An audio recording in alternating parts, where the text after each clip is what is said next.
young man stood shrouded in smoke in a completely devastated city, surrounded by the ruins and shards of what had once been a normal life.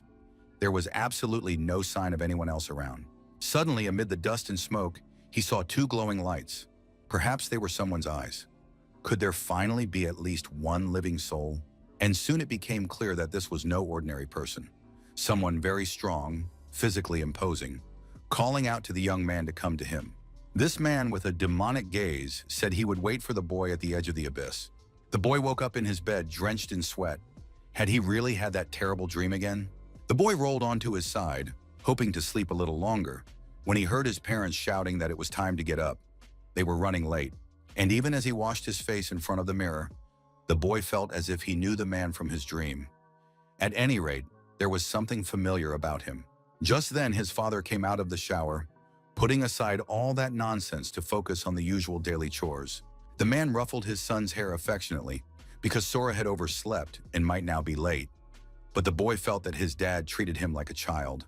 Even though Sora was already 15, Dad tried to tell his son that he needed to play sports to be as strong as a man.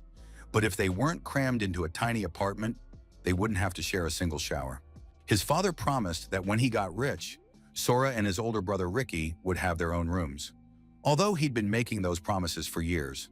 But his father said that things were much simpler now, since Ricky was almost independent.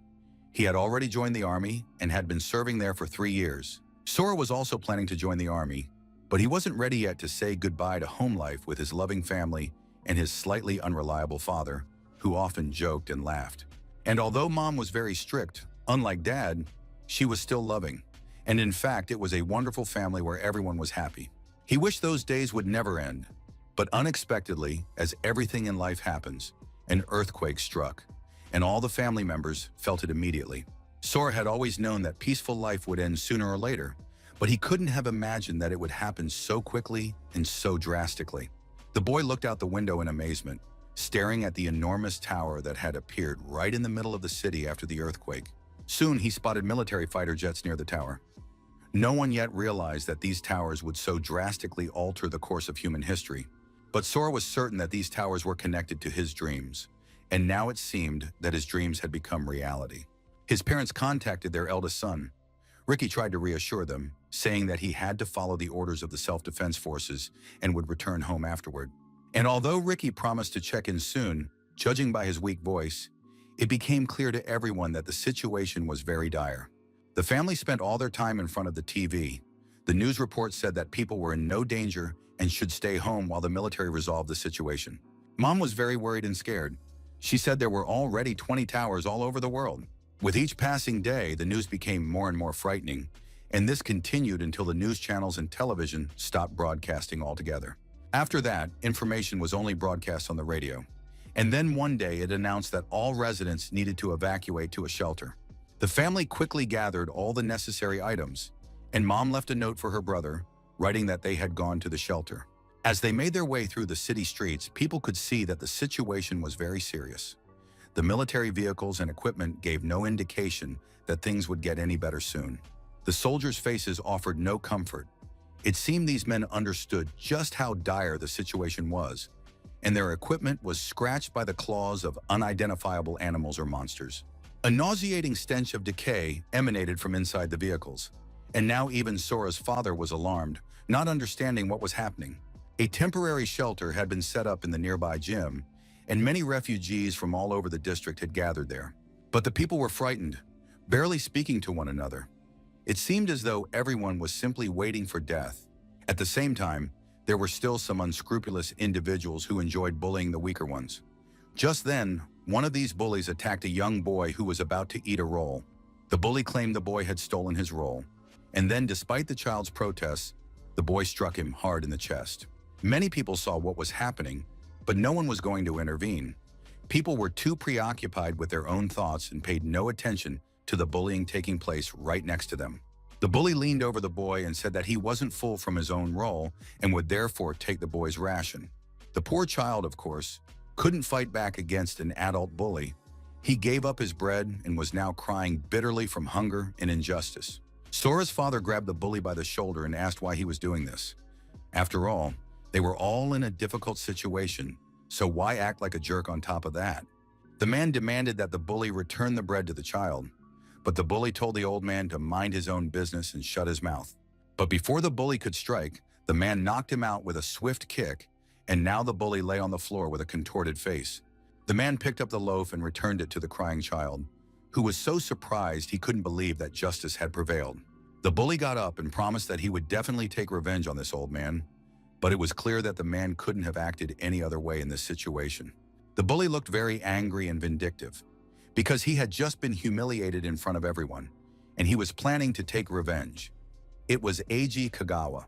This scoundrel, who took pleasure in bullying the weak, regularly beat up anyone and everyone with his friends.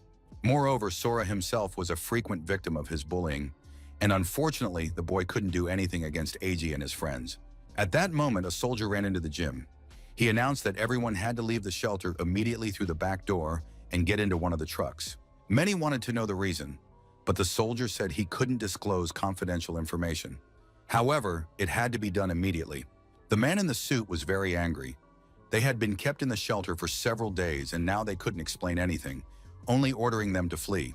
The man said he pays taxes and now demands respect and explanations from the authorities. But at that moment, a noise caught everyone's attention. Then a soldier started shouting that they were here, and they needed to run away quickly. He looked very frightened. Sora started pushing his parents, saying they needed to hurry and that it didn't matter what was happening out there. They had to follow the soldier's orders. The man tried to hold the closed door shut. He shouted at people to get into the trucks quickly because he wouldn't be able to hold it much longer. And a few moments later, the door burst open and some kind of humanoid monsters appeared in the doorway. They immediately killed the soldier. These monsters were powerful, terrifying, ferocious, and thirsty for human blood. Finally, the people realized they needed to flee immediately, and they rushed toward the trucks the soldier had mentioned. His parents were already running toward the vehicles. They looked back at their son and tried to encourage him and make him run faster. When Sora reached the truck, there was no room left, and he told his parents to get in without him. His father tried to pull his son in, but the other people were very hostile. They demanded that the man get lost if he wanted to bring anyone else on board. Sora pulled his hand away from his father's and said he would get into another truck, leaving his parents in the car. The other trucks were also packed to the brim, and finally Sora made his way to the last one, which actually had a free spot. The young man had already reached out to those in the truck, hoping they would help him climb in so they could leave. But unfortunately, riding in that truck was none other than Eiji Kagawa, his worst enemy, who had also been punched in the face by his father. The bully threw Sora out of the truck, saying that the boy would die in his father's place. Sora lay on the ground as people ran past him, but the young man knew this was the end, even though it was far too early for him to die. The boy lay there begging for help, but it was clear that these were just words spoken into the void. But soon he saw a sort of translucent silhouette. Sora realized it was the very man from his dreams, and he said he would wait at the edge of the underworld. Sora came to his senses. He was still lying on his side. Could it really have been a dream, and had everything that happened just been a figment of his imagination? But then, right above his head, he saw a massive stone axe that was slicing through the air and rapidly closing in on him. Somehow, Sora managed to jump out of the way, just as the giant goblin brought his stone axe down. Sora started running, not knowing where he was. Was this hell? Why was he alone? And where were his mother and father? The massive stone axe flew right past his head and sliced across the boy's face. Just a little more, and he would have been the goblin's target. But the terrifying monster wasn't about to give up. The goblin was closing in, staring at the boy with bloodthirsty eyes. Sora ran away, pursued by the goblin. He remembered the huge tower that had appeared out of nowhere. After that, the face of the bully who had thrown him out of the last evacuation truck appeared before him, and also that mysterious, translucent old man who was determined to meet him.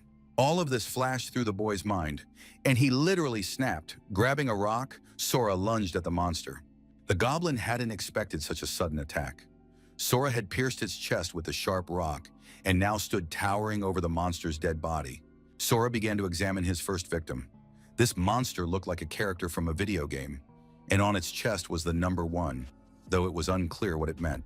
Sora hadn't yet decided what to do next when suddenly the entire space around him began to tremble, as if a new earthquake were about to strike. And suddenly a magic stone began to emerge from the slain goblin's chest. Sora couldn't understand what was happening. He watched in amazement as the stone rose into the air as if by magic and approached him. The next moment, The stone pierced the boy's chest with tremendous force, and the pain was excruciating. The impact sent him flying far to the side. Sora realized the stone was lodged in his chest, but for some reason there were no wounds. It seemed as though they had instantly closed up. The young man felt a powerful force begin to spread through his body. It felt as if he were literally bursting from the inside. Sora realized that defeating his enemies would probably level him up. It was probably just like in a game. Sora picked up the dead goblin's axe and set off in search of other monsters. After all, there had to be more of them somewhere around here. Soon the young man realized he was on an island. There were no more monsters here, but he didn't find any other people either. It was a rather strange island that seemed to be floating in the air. Sora stood at the edge, and the only way to leave was down a flight of steps. The steps looked rather strange and dangerous. They were suspended in the air and encircled the island, which was shrouded in clouds. The structure looked rather rickety. Besides, Sora suspected that a monster might pounce on him at any moment, so the young man began to descend slowly. In games, this kind of area usually belonged to the boss monster, and if you fell off the stairs, you could respawn in the game. But with this world, it wasn't clear yet. Sora didn't want to find out the hard way whether this world was like a game, so he made his way down slowly, trying not to fall. The staircase ended just as suddenly as it had begun, and now the boy was standing near the entrance to some kind of room. Still looking around cautiously, holding a huge goblin stone axe in his hands, Sora stepped inside. Soon, through some narrow corridors, the young man reached a large room, in the center of which stood a tombstone with a burning torch on it. The young man had never seen letters like these before, but now, looking at this incomprehensible text, he understood perfectly well what was written there. The fragments belong to their bearers. Gather them all, and you will earn the right to leave the abyss. Sora realized he was in the abyss, and he needed to collect all the fragments to get out of it. Now at least, it was clear why he was here. Sora realized he was now motivated, and come to think of it, the goblin hadn't been all that strong. He absolutely had to survive and get out of here. The young man pushed with all his might on the doors nearby that could take him to the second level. The body of the first monster he had killed had the number 1 on it, and the entire area of this level contained no other monsters. On the second level, the area was smaller, and the monsters had the number 2 marked on them. They were 2 terrifying werewolves. The third level, one of the 4 monsters bore the number 3, and this level was even smaller. The fragments were found only in the bodies of the monsters with numbers. They were the keys to advancing to the next tier. The higher the number, the stronger the monster. But what worried Sora most was that these keys were getting harder and harder to find with each new level. The area of the levels doubled each time, and soon it was a vast territory. The number of monsters that needed to be killed was also constantly growing, and they were becoming more dangerous. But at the same time, it was impossible not to notice that the hero himself was changing as he progressed through the levels. As time went on, the hero changed, and the monsters he encountered became increasingly diverse and unusual. On the 12th level, Sora encountered the monsters that had attacked the hideout, where he had been hiding with his parents that day. But now these monsters were no match for him at all. He easily disposed of them and continued on his way, destroying the monsters in his path. Soon the 21st tier was behind him, and Sora raced forward, stopping at nothing. By the 30th level, the number of monsters had reached 500 million, and it was now utter darkness. With each level, the search for the key became like looking for a needle in a haystack. Some monsters, the key holders, were guarded by a group of other beasts. Other carriers, on the other hand, hid in tiny caves, and he had to search literally every meter of these vast territories. But what annoyed the young man most of all was the amount of time he spent killing all these monsters. However, no matter the cost, Sora continued to do his job. He collected the next fragments and moved toward his goal. Another level had been cleared, and the young man moved on. The abyss of the 42nd level was teeming with all manner of monsters, which were in the air, on the ground, and underground. It was impossible to imagine how to kill all the monsters, and on top of that, find the necessary fragment. Sora tried to figure out what year and day it was, but soon realized that it didn't matter at all. The main thing was simply to kill the monsters and find the fragments. The most important thing was the death of monsters in all their forms, as well as the slaughter Sora was inflicting upon them. Everything around him is drenched in blood, and the protagonist continues on his way, paying no attention to anything. Sometimes, of course, you just want to cry because your whole life is fixated solely on killing, and that can't give a person anything positive. As he killed yet another monster, Sora marked notches on the wall to keep track of how many more he had to kill before the key was found. The guy's strength had already reached such a level that he wasn't the least bit afraid of encountering someone stronger and more powerful than himself. At one point, Sora encountered a gigantic monster that was most likely the key to this level. One of its claws was many times larger than the young man. However, no size or strength could stop our hero. No matter how strong the opponent might be, he would still die right here and now. And even those who believe until the very end that they are strong perish from a single blow. It soon became clear that strength, like time, had lost its meaning. Sora wanted to know where the key to this level was, so he could destroy the monster. In those years, 20 enormous towers suddenly appeared all over the world, rising right in the middle of cities. Before humanity could figure them out and realize the danger these towers posed, all manner of monsters began emerging from them. These monsters nearly wiped out the human race, as they were many times stronger than humans. That day went down in history as Judgment Day, and most of the population was wiped out. But a few survivors awoke and gained access to a mysterious system, which granted them combat abilities. Those who awoke were granted immense power, and human society was immediately restructured. The awakened founded hunter guilds, after which they began clearing territories and leveling up. Sora was racing after the monster at full speed, hoping that this beast would turn out to be the fragment he needed. Suddenly, he heard human speech, and even froze in place for a moment. Someone was discussing the use of an advanced teleportation scroll. Sora saw the monster he was chasing get caught in some chains and begin to rise into the air. The young man surmised that the exit from this level, or perhaps from the game itself, was located there. He gathered his strength, pushed off the ground, and leaped high into the air. At the last moment, a notification appeared before Sora, stating that a summon from the abyss could not transport more than 2 living beings. At that very moment, not far from the city on Earth, there was a rather desolate area teeming with monsters and bandits. The girl tried to run as fast as she could. She knew she needed to hide from her pursuers as soon as possible. Suddenly, the girl's foot got caught on some plants. It seemed as though their roots were growing specifically to trap her. Yu fell to the ground, dropping her staff, and it was now clearly impossible to escape. Soon, a huge guy was towering over her, demanding she hand over the advanced teleportation scroll. The sorceress cast a spell. A level 60 scroll was not something a novice could possess. Choji demanded she hand over the scroll, warning that she would receive no mercy otherwise. But Aika begged him not to kill the girl. Yu reminded the pursuers that fighting between hunters was forbidden and that the rules must not be broken. But the barbarian Toshida said he didn't know any rules. Or rather, he was the one who made the rules here, and the man thrust his sword right in front of Yu's face. The men demanded the scroll immediately, but Yu advised them not to corner her, or they would regret it. Aika realized that the girl was about to use a forced summons. She had to stop her immediately. Toshida lunged at the girl to take the scroll from her, but Yu had already initiated the process, and now it seemed as though she had entered some new state.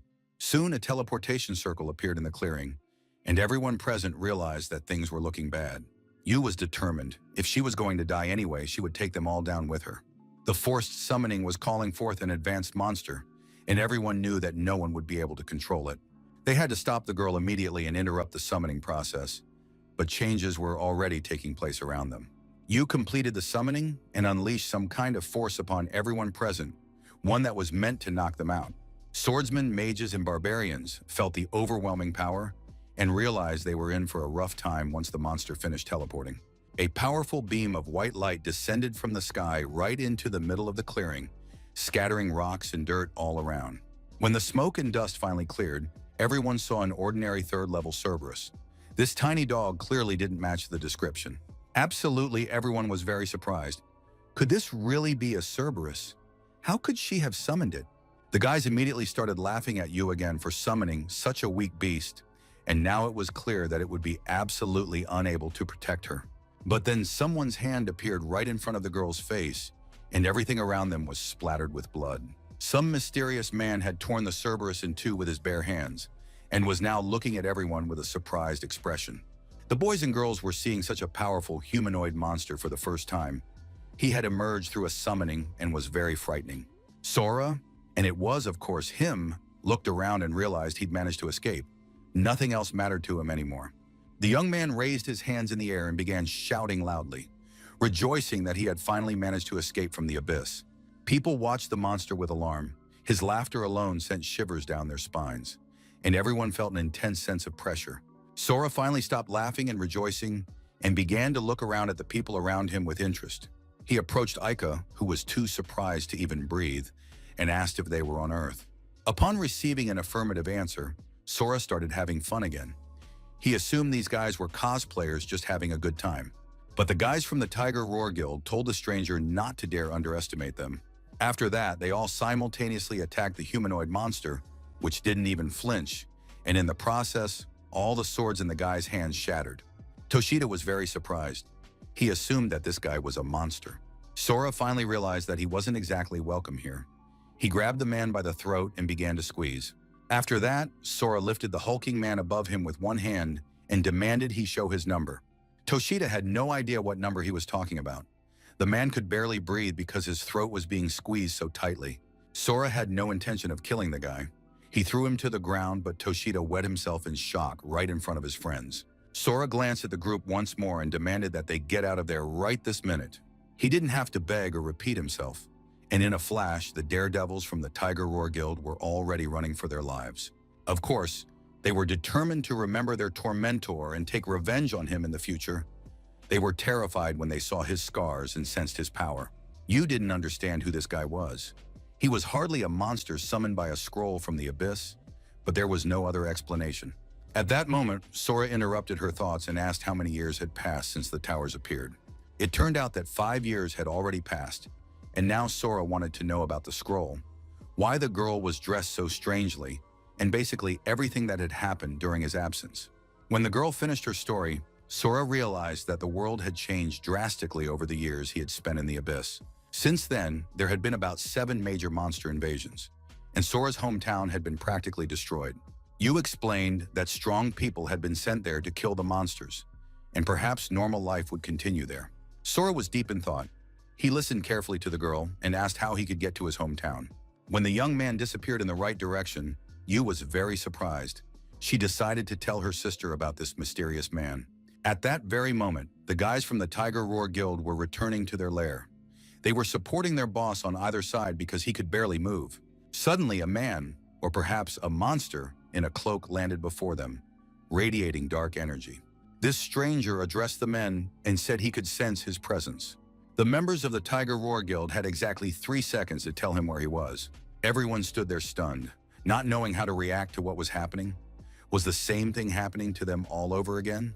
The next moment, the stranger announced that time was up and he was going to deal with them. And indeed, the entire group was killed. It was a very somber day at the Tiger Roar Guild headquarters.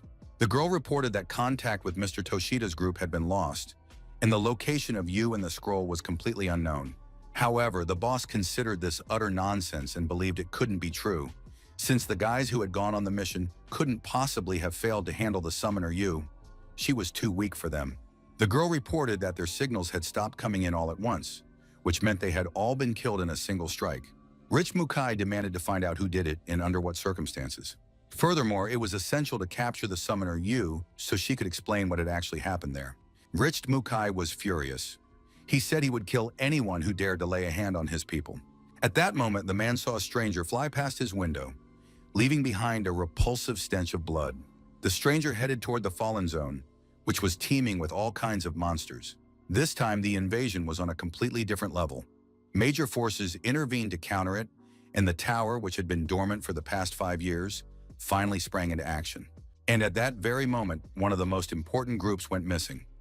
Richt ordered all search parties to stand down because a new urgent matter had arisen. Sora made it to the devastated area of his hometown, and now watched the horrific scene from the height of a building. During all those years he had spent in the Abyss, his hometown had turned into a veritable hell. But in the Abyss, fortunately, Sora hadn't wasted any time.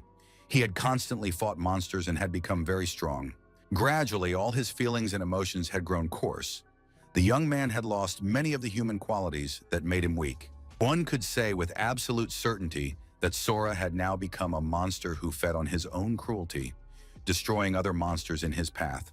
But thoughts of his family had kept him moving forward all these years, and despite his cruelty, Sora retained warm feelings for his loved ones who remained on Earth. The monsters that the young man had once feared so much now seemed to him like tiny flies that he could easily shoo away without the slightest fear. This city used to be bustling with life, but now it had turned into abandoned ruins. All the buildings were destroyed after a powerful earthquake.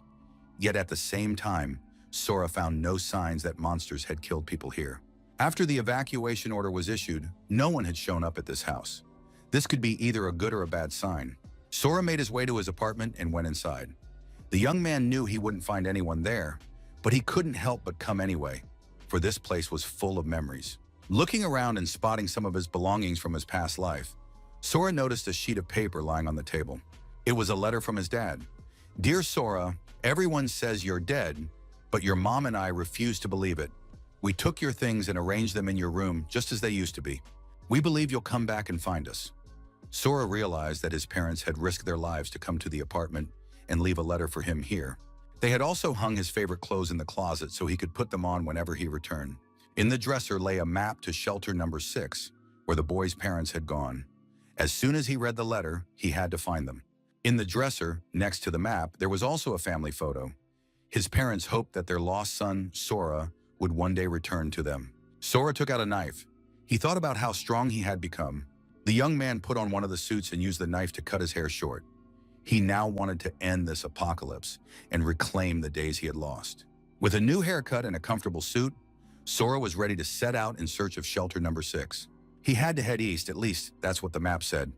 But the road ran through the ruins. Blazing his own trail would be much faster, and Sora rushed forward toward his family. But then a huge, monstrous bird with a sharp beak and enormous claws launched its attack on the young man. In an instant, he tore the bird to shreds and then crossed the city in a few leaps. 2 young men were on duty, guarding the area. One of them heard a loud noise, but they didn't have time to make out what it was. The next moment, a powerful flash swept past them, and surprisingly, the guards still couldn't make out what it was. Another of their comrades ran over with a phone. He said he hadn't seen anything either, but had managed to record it, and now they could watch it in slow motion. As they watched the video on the cell phone, the young people were very surprised when they realized that this fast-moving object racing through the city turned out to be a person, one of whose hands was covered in blood. The girl was very frightened. She screamed for them not to come any closer. Meanwhile, above her, at the same level as the wyverns, Sora was moving from house to house. The girl sat on the ground. She apologized for entering this territory, but said she had simply gotten lost while looking for food. The guys were very pleased and told her not to worry. They were good guys and hadn't met a surviving beauty in a long time. The guys told her she had absolutely nothing to worry about because they were going to take good care of her now. The girl begged them to let her go, but the young man had already reached out his filthy hands, intending to take advantage of the defenseless, unhappy, and starving girl. Suddenly, a stranger appeared nearby. He said that some things never change and that nobodies remain nobodies. The leader ordered his companions to seize this insolent man who had meddled in matters not his own, and the men, armed with daggers and swords, rushed at the stranger. Sora easily scattered them without even raising his hands, landing powerful blows on them while remaining as calm as ever. He grabbed the swordsman who was jabbing his sword at the young man's face by the wrist and twisted it to the side, causing excruciating pain. The leader of the thugs was forced to let go of the girl, who immediately ran off. He said that the Tiger's Roar Guild wouldn't let this slide. Sora brushed his hair out of his face. Could it be that Eiji Kagawa had forgotten the man he himself had killed several years ago? The guy couldn't believe his eyes. Could this really be Sora Mukujima, the one he'd once pushed out of a truck into the path of monsters? Kagawa was terrified. He screamed for them not to come near him and couldn't fathom how Sora had survived. Sora grabbed the bully by the throat and began squeezing him with his strong hands. After all his troubles had started with this petty school bully. Sora said that because of Kagawa, he'd had to fight his way out of hell, and it was all his fault. The young man's hand continued to tighten around the boy's neck. He said that now was the time for Kagawa to go to hell. Sora felt his inner demons demanding that he kill this man, take his power, and subjugate him to his will. In the past, their relationship had been one-sided. Kagawa had constantly beaten and bullied the weak young man, Sora Mukujima. The feeling of pain, humiliation, and helplessness never left the young man, but today he would repay the debt. Kagawa bullied the boy and said he was mocking him because destroying self-esteem felt damn good. Sora threw Kagawa to the ground, and the former bully began coughing, trying to catch his breath. He had already thought he would never breathe air again. Sora thought he couldn't become the same kind of monster as those who had bullied him. But if he left such scum on Earth, good people would die. Sora said that Kagawa had once tried to kill him but failed, so today his life would be spared. But he wouldn't be able to just walk away from here. For making his 2 years at school a living hell, 1 blow. For terrorizing the weak, 1 blow. For throwing Sora out of the truck bed and trying to kill him that way, 2 more strikes. Sora said that now his opponent would take 4 blows from him, and they would be even. Kagawa tearfully apologized to the boy, saying that if Sora hit him the way he had just done, he would die after the very first blow. But Sora told him not to worry about it and promised he'd hit him gently but accurately. As Sora landed the second blow, a couple of guys from the guild appeared nearby, watching in horror as their boss was beaten. The third blow landed precisely and blood spattered everywhere. It was time for the final 4th blow, but Sora didn't want to just kill him. Sora wasn't some kind of monster. He didn't want to kill anyone, so he simply kicked Kagawa in the face with all his might and stomped his foot firmly into the ground. Looking at the work of his hands, Sora assessed Kagawa, who was left with neither limbs nor sight. He was completely satisfied with the result. Sora ordered the guys who were standing nearby in horror to take their older friend to the hospital and never show their faces to Sora again. Thus, Sora was soon able to move on, since he had already settled his debts and needed to continue searching for his parents. Part of the city was under military guard. They had set up patrols along the perimeter to monitor the monsters and prevent them from entering the area where civilians were. The commander urged the sentries not to be cowards or weaklings. If monsters appeared, they should not fall from the walls but resist them. The commander demanded that they remain vigilant, since no one could predict when a monster might appear. The private believed they were in a fairly safe zone, and that monsters were unlikely to reach them. The private hadn't even finished saying that it was enough to stay on guard when, in the next instant, a huge monster tore the guy to shreds. Everyone else was simply horrified when they saw the Kraken's offspring, which had appeared right in front of the dividing wall and was staring at the people with its single enormous eye. The lieutenant ordered the soldiers not to let their guard down, to stay alert, and to open fire on the monster immediately. But after several rounds of fire, it became clear that the monster was too powerful and the military's weapons were completely useless. To their horror, the soldiers saw that the Kraken's offspring had risen again on its long tentacle-like legs and was advancing toward them. The first lieutenant ordered the soldiers to spread out, and then, to their horror, the monster launched another attack and sliced the soldiers in half. The lieutenant ordered a retreat and for them to take cover, but one of the soldiers was furious at that damned octopus and wanted to stop it. This brave man tucked a box containing an explosive device under his arm and rushed toward the monster while his comrades distracted the beast. The private with the dynamite approached the monster's body, preparing to place the explosives beneath it, while his comrades fired nonstop. But suddenly, the Kraken's offspring spotted the private, and now its sharp tentacle was rapidly closing in on the young man's head. It all happened very quickly, and the private didn't have time to react. But then the monster began to make a chirping sound. The lieutenant also noticed the monster's strange reaction. He realized there was something that had managed to scare the Kraken's offspring. He didn't yet know exactly what the monster was afraid of, but the private with the explosives realized this was his chance.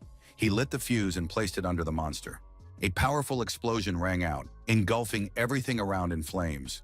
Everything was ablaze, and it was impossible to tell how the explosion would end. When the fire died down, it became clear that the Kraken's offspring was completely unharmed. The monster was still staring at the soldiers with its eye, intent on destroying them once and for all. The private was utterly terrified, for his attack hadn't even left a scratch on this monster. What else could he possibly do in this situation?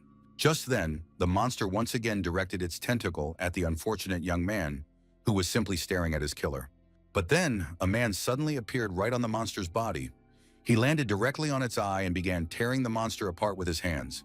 The soldiers watched with their mouths agape. Now it was clear to them who exactly the Kraken's child had been afraid of, as its blood spurted in all directions. Sora soon stood atop the slain monster's body, from which streams of blood were flowing. The lieutenant couldn't believe his eyes. This guy had just killed a monster that not even an explosion could take down. There weren't many people in the country with such destructive S-rank power, but the man had never seen a reborn like this before. One thing was clear: he needed to gather information on the stranger as quickly as possible, and the lieutenant activated a special ability that allowed him to view information about a specific person or monster. But after activating this ability, the lieutenant couldn't believe his eyes. He had never analyzed anything like this before. However, the next moment, a system warning appeared, instructing him to show respect, and the lieutenant began to lose consciousness. The privates barely managed to catch him. Sora turned to one of the soldiers. He wanted answers to his questions. The private, of course, stayed behind to answer his rescuer, who was interested in how far the sixth shelter was from this location. The soldier explained that it was 50 kilometers to the north, but to get there, they would have to pass through Zone X, and that was very dangerous. The private explained that it was a kind of buffer zone where the monster's advance was being held back. They were lured there to minimize battle damage, and besides the monsters, there were also many hunters there. At that moment, the soldier standing near the slain monster began excitedly discussing what valuable items had dropped after the Kraken's offspring was killed. Sora realized that defeating monsters in the real world drops all sorts of items. It was very much like a game. Sora also asked the private how strong the monster he had just killed was for them. The private honestly admitted that a level 45 monster was a pretty tough opponent for them. For Sora, this wasn't a problem at all, and he wanted to know how many monsters in the buffer zone were above level 45. The soldier estimated there were no more than 100 of them there. Otherwise, humanity would have gone extinct long ago. Sora turned around and was about to leave, but then the same private called out to him. He apologized and said he had a rather indecent request to make. The young man bowed respectfully and said he was begging the stranger to go to Zone X. After all, a hunter as skilled as Sora could save many people, and if he had the chance, he should do so for the sake of the civilians. Sora clarified that the shortest route to the sixth shelter actually passed through this buffer zone. Upon receiving an affirmative answer, Sora said he would do just that. He would pass through Zone X and kill any monsters unlucky enough to cross his path. The soldiers returned to their camp on the front line. They needed to get the lieutenant to the doctors immediately. Lieutenant Kagura finally came to. He sat up on his cot and wanted to know how long he'd been out. A soldier reported that it had been about 10 minutes, but excellent recovery items had dropped from the monster, and they had worked very well. The lieutenant wanted to know what had happened next to the man who had saved them all. He was told that shortly after the lieutenant lost consciousness, the stranger said goodbye to them and headed north. Suddenly, the lieutenant remembered something, and he asked again exactly where the man had gone, and the private confirmed that the stranger had gone to the sixth shelter. The stranger had gone there through Zone X. He didn't care at all, and he didn't hesitate for a moment. The lieutenant gritted his teeth in rage. He demanded that they contact the main command center immediately. The lieutenant was very alarmed, as there were only about 10 minutes left until the appointed time. He hoped he would make it in time. Soon a private ran up and reported that he was trying to establish contact via the emergency radio. He soon succeeded and, still not understanding what had happened, brought the lieutenant a video call device. The lieutenant said that the information was classified, so no one knew anything, but this mission was different from all the previous ones. The fact is that Zone X, which serves as the base for the mission, is no longer a place where the military can contain the monsters. And now it had been decided to subject it to a massive bombing campaign with the aim of destroying as many monsters as possible. At the military headquarters, everyone was at their posts, and communication was established very quickly. A woman reported that there was an emergency call from Zone B-22. Commander-in-Chief Renji Kumagai agreed to speak and asked to be connected to that zone. Soon, an alarmed lieutenant appeared on the screen. He gave his communication code, introduced himself, and said he had new, important information. The lieutenant reported to the commander that a mysterious hunter had just headed to Zone X. Unfortunately, he was unaware of the military's mission. The commander didn't understand what the problem was. Was the lieutenant really calling him to report his own failure? Why his subordinates hadn't detained this hunter? Lieutenant Kagura was very upset. He said he considered it necessary to urgently inform this hunter of the impending bombing. The problem was that this mysterious hunter was very powerful, and under no circumstances could he be allowed to die. The commander-in-chief didn't often hear about truly powerful hunters, and wanted to know exactly what level the mysterious stranger was at. The lieutenant understood how this would sound, but he had to admit that he didn't know the guy's level. The commander summarized what he had heard. A hunter of unknown level was disregarding the rules and had gone into the bombed-out zone, and the lieutenant wanted the commander to contact him immediately. The commander's assistant said that most likely, this hunter would be dead by the time the message reached him. The chief commander found this very funny. He was once again convinced that the lieutenant lacked brains. On the other hand, he was great at lifting people's spirits. Renji turned to the blonde sitting next to him. It seemed the lieutenant hadn't been trained well enough, and of course, the commander wasn't in a position to interfere with other people's subordinates. But if he reported to his superiors that the girl hadn't trained her subordinates well enough and was hindering the mission, she would be held accountable. Tonosaki looked at this fat pig and wondered if he was seriously planning to set up his colleague when they needed to deal with the enemy. Ms. Tonosaki was very angry. On the one hand, the lieutenant was sabotaging the mission, but on the other, he was trying to save a stranger, fully aware of the operation's importance. At one point, there was a long pause in the conversation, and everyone was thinking about what was the right thing to do to complete the mission without getting into trouble. Finally, Ms. Tonosaki spoke up. She said she believed the lieutenant had no intention of interfering with the plan, but now she wanted to warn the lieutenant. If his reason wasn't convincing enough, she would personally bring him to trial. The girl turned to General Kumagai, hoping that this option would suit him. Kumagai really didn't want to deal with any of this. He asked the lieutenant to give a reason that would satisfy them all. Lieutenant Kagura replied that there was a reason because a stranger had killed a level 45 Kraken cub with a single blow. Ms. Tonosaki was very surprised. That meant it was a hunter ranked higher than A. Could an S-rank soldier have appeared? The general said that was impossible because everyone with an S rank was currently on a mission and no confirmation signals had been received from Zone B-22. The commander wanted to know why the lieutenant couldn't tell what level this stranger was, since the lieutenant possessed the ability to see that. Lieutenant Kagura was forced to admit that, unfortunately, he had been unable to determine the stranger's rank. He even had to admit that after using his ability on the stranger, he had lost consciousness due to information overload. This could only mean that this stranger possessed a strength of at least 100. Such power was indeed very rare. But at the same time, the general believed that this was no reason to halt the mission. At that moment, Eastern Commander Nobuo Yuasa appeared in the command center. He stated that the military could not cancel its operations for such an uncertain reason. Thousands of soldiers from 4 different units were participating in this mission. There were enough of them to completely surround the bombing zone in the security perimeter. The original plan was for the garrison soldiers to finish off the remaining monsters after the bombing. But if an emergency alert is issued now, the monsters will react to the sound and all rush to one place. If that happens, this area will fall instantly, and thousands of soldiers will die without even getting their weapons out. The situation is truly dire, but at the same time, everyone understands that we cannot risk thousands of lives for the sake of one. It's too risky. Even if we're talking about an S-rank hunter, we can only regret that he showed up so late. But unfortunately, there's nothing else we can do. Another minute of silence passed, and finally Ms. Tonosaki announced that she was rejecting the lieutenant's request.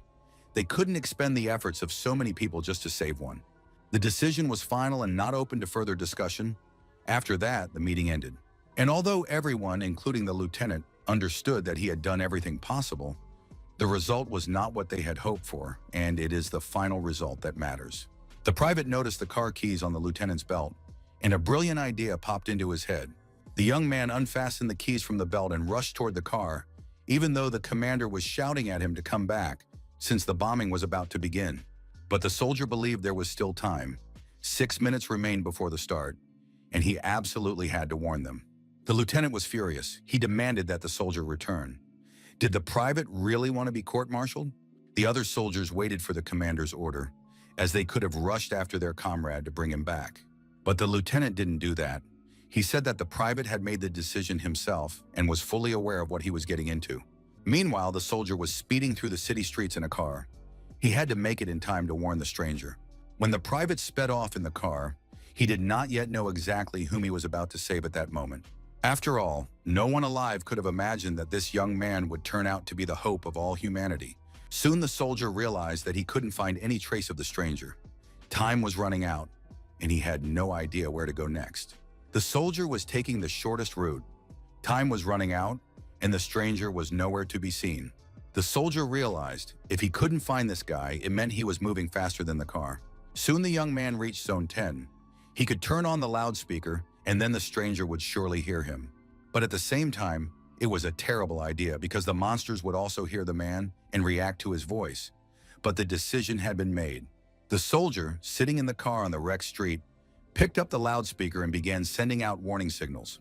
The soldier introduced himself and said that he was the one the stranger had helped save from dying under the Kraken's child. And now the soldier wanted to warn his savior that this place would soon be bombed. Therefore, they needed to evacuate immediately. The soldier repeated these words over and over, and soon Sora actually heard the warning. Sora heard about the impending bombing, and now he understood why there were no hunters in the area. The local monsters posed no threat to Sora, but he wasn't sure he'd survive the heat from the explosions. Of course, it was better to avoid unnecessary risks. Sora noticed that the monsters were flying toward the voice and realized that the soldier had risked his life to warn him.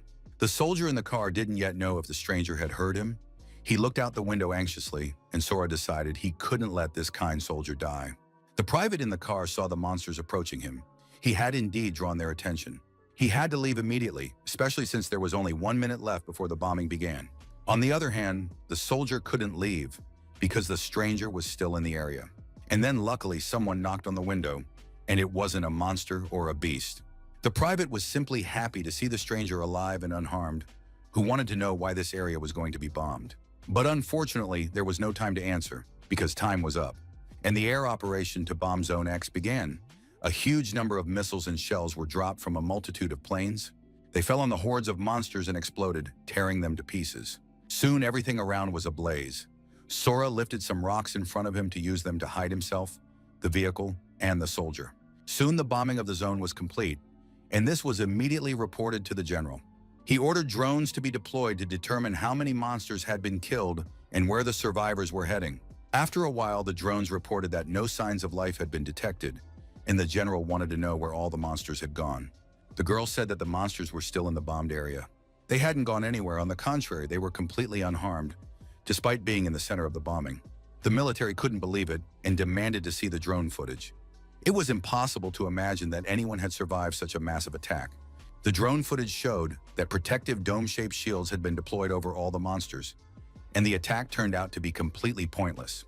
The monsters couldn't have deployed shields around themselves, and soon the military spotted the silhouette of a man with long white hair. It was this man who had deployed the protective shields around the monsters, and now the monsters began attacking the drones, after which the signal was lost. And indeed, at that very moment, the monsters in Zone X were catching the drones with their claws and biting them apart as if they were nuts. Communication with the zone was completely lost. Ms. Tanasaki didn't understand what she had just seen. Of course, they had been told that this wave of monsters was different from the others. But it turned out that these monsters had not only hidden under the protective spheres, but had also figured out the drone reconnaissance. The military realized the situation was critical. They ordered absolutely all soldiers to evacuate the garrison and retreat completely behind the walls. But then the radio operator reported that apparently the monsters weren't heading toward the walls surrounding the zone. It was clear that all the monsters were moving in one direction, and that was Zone B-22. Ms. Tanasaki remembered that this was exactly where the mysterious hunter had gone, and that this was somehow connected to him. The girl ordered all their available drones to be sent in that direction. In order to understand what was happening there, they needed to find out what had stopped the monsters' advance. And in the area that had been bombed, the dust was finally beginning to settle, and it was now possible to look around and figure out what was happening. The private climbed out of the vehicle and realized with surprise that the bombing had ended. What's more, he had survived it. It was a true miracle. The soldier was very happy. He laughed and rejoiced, but the stranger said it was still too early to celebrate. If the soldier had survived, that meant the monsters were alive too, and they were all heading their way. Sora didn't have time to say anything else to the soldier before he sensed danger and ordered him to get down immediately. A drone flew right over the soldier's head, then fell nearby and crashed. The private realized that the monsters had attacked the drones. This had never happened before, and it seemed as though the monsters possessed intelligence and knowledge. Sora warned that they would have time to be surprised later, for now monsters of various species, types, and configurations were approaching from all sides, right in front of them. The private was simply in shock. He estimated that this was the highest level group in this wave of monsters, and their leader was level 90. Moreover, all these monsters looked completely intact and unharmed despite the bombardment, which meant that the soldier's end was near. The private had already started to panic, realizing that he was going to die right there, but his comrade was completely calm. Sora noted that they were both unharmed, and if the bombardment hadn't destroyed the monsters, they would now beat them to death themselves. Sora ordered the soldier to hide inside the jeep while he himself rushed forward toward the mountain of monsters, chopping off the heads of the weaker ones as he went. The monster leader was about to bring his axe down on Sora. However, the boy stopped it with his bare hand and now stared at his opponent. Pulling the weapon from the monster's massive hand, Sora leaped high into the air to attack the colossal beast. Sora was highly motivated. He gathered strength in his fist and was now approaching the giant monster at tremendous speed. A single powerful blow to the head was enough to tear it to shreds. Sora stood on the monster's shoulder, pleased with his attack, while the figure of the stranger loomed on the giant's other shoulder. And so, at last, they met and now looked at each other. Sora examined the stranger in the cloak with long white hair with interest. For some reason, the young man hadn't sensed this man's presence. The stranger seemed to have known about their meeting and was now completely satisfied with it. He had finally waited for it. Soon, the monster's shattered head grew back in a new form, and the beast turned to Sora, called him a thief, and demanded that he return what belonged to him. Sora had no idea what was going on and didn't know who he was talking to. The stranger, with long white hair, said that someone's power had been stolen and that he would have to pay for it with his own life. After that, a multitude of sharp swords were aimed at Sora, but the boy destroyed them with his energy or shattered them with his bare hands. Sora shattered the swords into tiny pieces and said that if that was all his opponent was capable of, then he was ready to go about his business. Furthermore, Sora turned his weapon against his opponent and said that it was impossible to kill him that way. The huge monster tried to knock Sora off his shoulder with his hand, but the boy didn't budge and had no intention of moving. Soon, military drones appeared in the sky again, watching the events unfold with interest. The stranger sensed their presence. At that very moment, Sora was calmly holding the monster's paw with one hand, as it was about to crush him with its grip. Sora said to the giant once more, if he really wanted to kill him, he'd have to take it more seriously. Sora thrust his spear into the giant, but immediately noticed that the stranger in the cloak had vanished somewhere. Sora hadn't had time to keep track of this, and was now trying to find his opponent, looking around. The stranger in the cloak was very displeased. He couldn't stand being watched by those vile, weak little people. These lowly creatures always annoyed the stranger, and now he pointed at the drones, which needed to be dealt with immediately. At that very moment, some kind of wyvern or monstrous pterodactyl flew up and grabbed the drone with its claws, tearing it to pieces. The man ordered the monsters once again to destroy every observer who appeared nearby. The man was hiding in one of the abandoned buildings and, unfortunately, noted that the monster had destroyed his drone. But despite losing the drone, the man still managed to complete his mission, and now he was studying the video footage recorded by the drone with interest. The young man in the mask is Sora. He was absolutely certain that the reason the monsters had changed course was because of this hunter. This hunter had single-handedly faced an onslaught of monsters. He needed to report this to the commander immediately. But the young man didn't have time to do anything because he'd been spotted, and now a monstrous octopus had burst into the room. The hunter screamed loudly, and at that moment, other octopuses were climbing up the building, clearly drawn by his screams. The man in the cloak ordered the monsters to kill everyone they found in the building, after which he began to laugh happily and rejoice. Sora recalled the words of the soldier he had saved, who believed that a hunter as strong as Sora would save many people and kill many monsters. At that moment, the private recovered from his fear and realized it was time to get out of there. He tried to start the car, but unfortunately, it had stalled. Sora decided that to quickly deal with the enemies, he needed to start with their leader, and he jumped down from the monster's shoulder. The young man thought to save as many people as possible, he needed to kill as many enemies as possible, and do it quickly. The enormous giant prepared to attack the hunter again and was about to bring his massive paw down on him. Sora managed to jump out of the way. However, the young man realized that after merging with the stranger, the monster's striking power had increased. The stranger continued to attack, spreading his tentacles around. He was persistent and wouldn't back down. Sora was finally able to get a good look at his opponent and was unpleasantly surprised and shocked when he realized that the stranger looked exactly like him. Meanwhile, the man in the cloak had gathered a massive surge of energy, ready to unleash it on Sora with a single strike. The situation was very dire because the sword turned out to be dangerous and powerful. On top of that, the stranger said he was going to kill Sora right then. Sora was very composed and focused. He watched intently as the sword rapidly approached him, especially since the stranger had said that death was the young man's fate. But Sora was smarter. He struck the stranger's arm with all his might and snatched the huge sword from it. Now the weapon was in his hands. The stranger was forced to leap back onto the giant monster's shoulder to avoid injury and gather his thoughts. Sora examined the sword in his hand closely. It emanated an energy that felt very familiar to him. Finally, the young man realized that the surge of energy was very similar to the power of the abyss, where he had spent so much time. The stranger in the cloak was clearly angry. He turned to Sora and said, Is that all you know how to do? Steal other people's weapons? Sora stood on the ground with a huge sword in his hands, listening to what the stranger was saying. But in the very next moment, the weapon in his hands began to fade and dissolve. This power of the abyss, it seemed to have a multitude of uses that Sora hadn't even imagined. Sora realized that the battle against these opponents would be a long one. Therefore, he needed to free the soldier and send him far away from the danger zone. The young man approached the private and asked if the soldier was afraid of heights. It wasn't clear why he asked, but it turned out the soldier wasn't afraid of heights. And in the very next moment, Sora grabbed the military jeep, hoisted it onto his shoulder, and said that it was about to take a flight. The guy in the raincoat was delighted by what was happening. He realized that this young man was a complete fool who treated the power of the abyss very lightly. The stranger began to gather power around himself, and now it looked like a giant flower or mushroom. Moreover, he believed that the strong did not exist to protect the weak. Thus, he activated the Eye of Darkness and was about to use his power to become even stronger.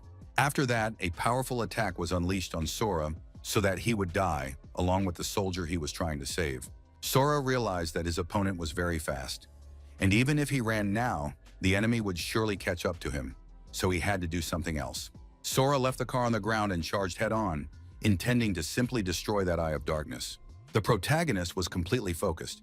He closed in on his opponent, gathering all his strength into his fist. But after delivering a powerful blow, Sora realized he hadn't done anything at all. It turned out that this circle was the true form, against which he didn't yet have enough power. Sora heard a loud scream and, looking down, saw that an attack had begun on the car where he had left the soldier. Sora shouted at the soldier to get out of the car immediately. But, unfortunately, the soldier didn't hear him. He was screaming in panic and trying to dodge the vile tentacles approaching him. In the very next moment, a massive burst of energy pierced right through the car, and the soldier only managed to make a gurgling sound as he choked on his own blood. Sora immediately rushed to save the private. He tried to tear apart those spikes, which had already pierced and destroyed the car and the young man's life. The stranger was standing on the roof of the car, advising him not to get angry, and besides, not to try so hard and waste his strength. Inside the car lay the soldier's body, which was riddled with holes, but unfortunately, the young man wasn't dead yet and continued to moan. Zombie energy had been infused into the soldier, and now, despite the holes in his body, the young man began to smile. The stranger turned to Sora and said that he, the seed of the abyss, had a wonderful fate: to watch those he cherished die before his very eyes. Sora was furious. He kept chopping at those spikes, hoping to reach his opponent and destroy him. Sora surmised that the stranger in the cloak took great pleasure in destroying others' self-respect. If that was the case, then he would reach the villain now. But in response, he only heard loud laughter, and the stranger used Obsidian Storm, saying there was no need to state the obvious. Sora did practically nothing. He just made his way through, despite the obsidian stones whizzing past and even injuring his body. The stranger didn't stop. He continued his attack, unleashing it again and again. But Sora held his ground despite the powerful attack and said that creatures like these who do nothing but harm everyone really annoyed him.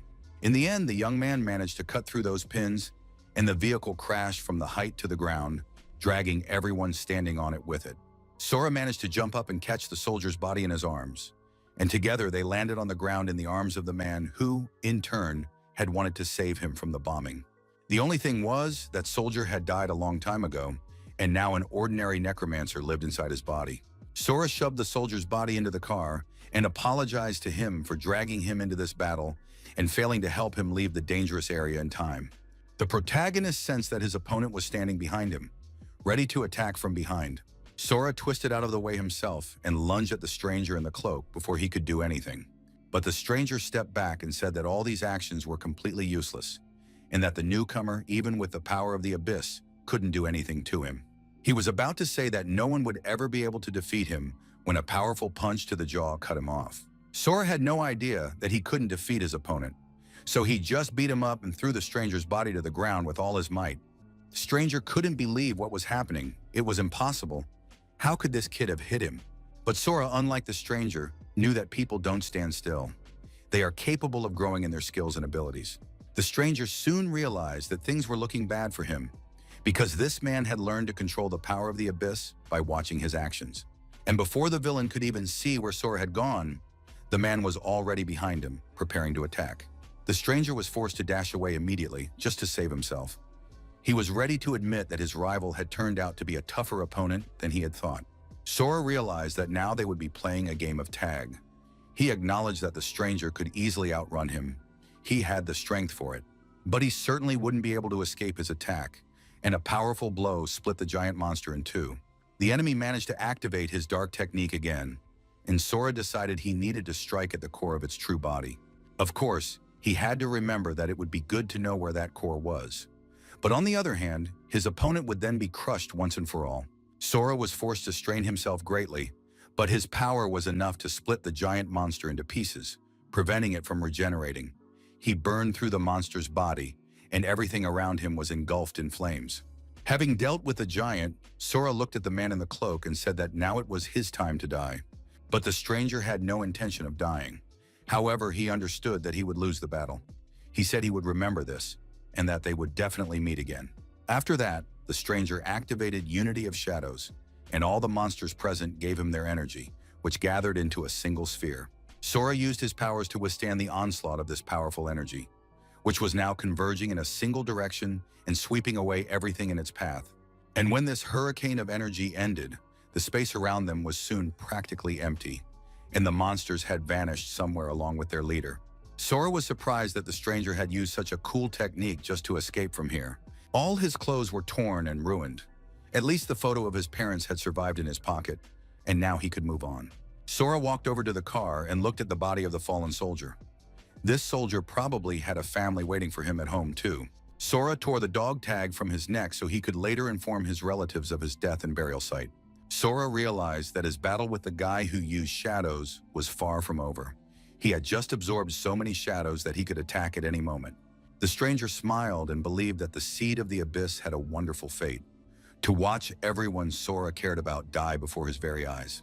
Sora silently resolved that he would definitely deal with this villain and would never let him reach the shelter where the civilians were.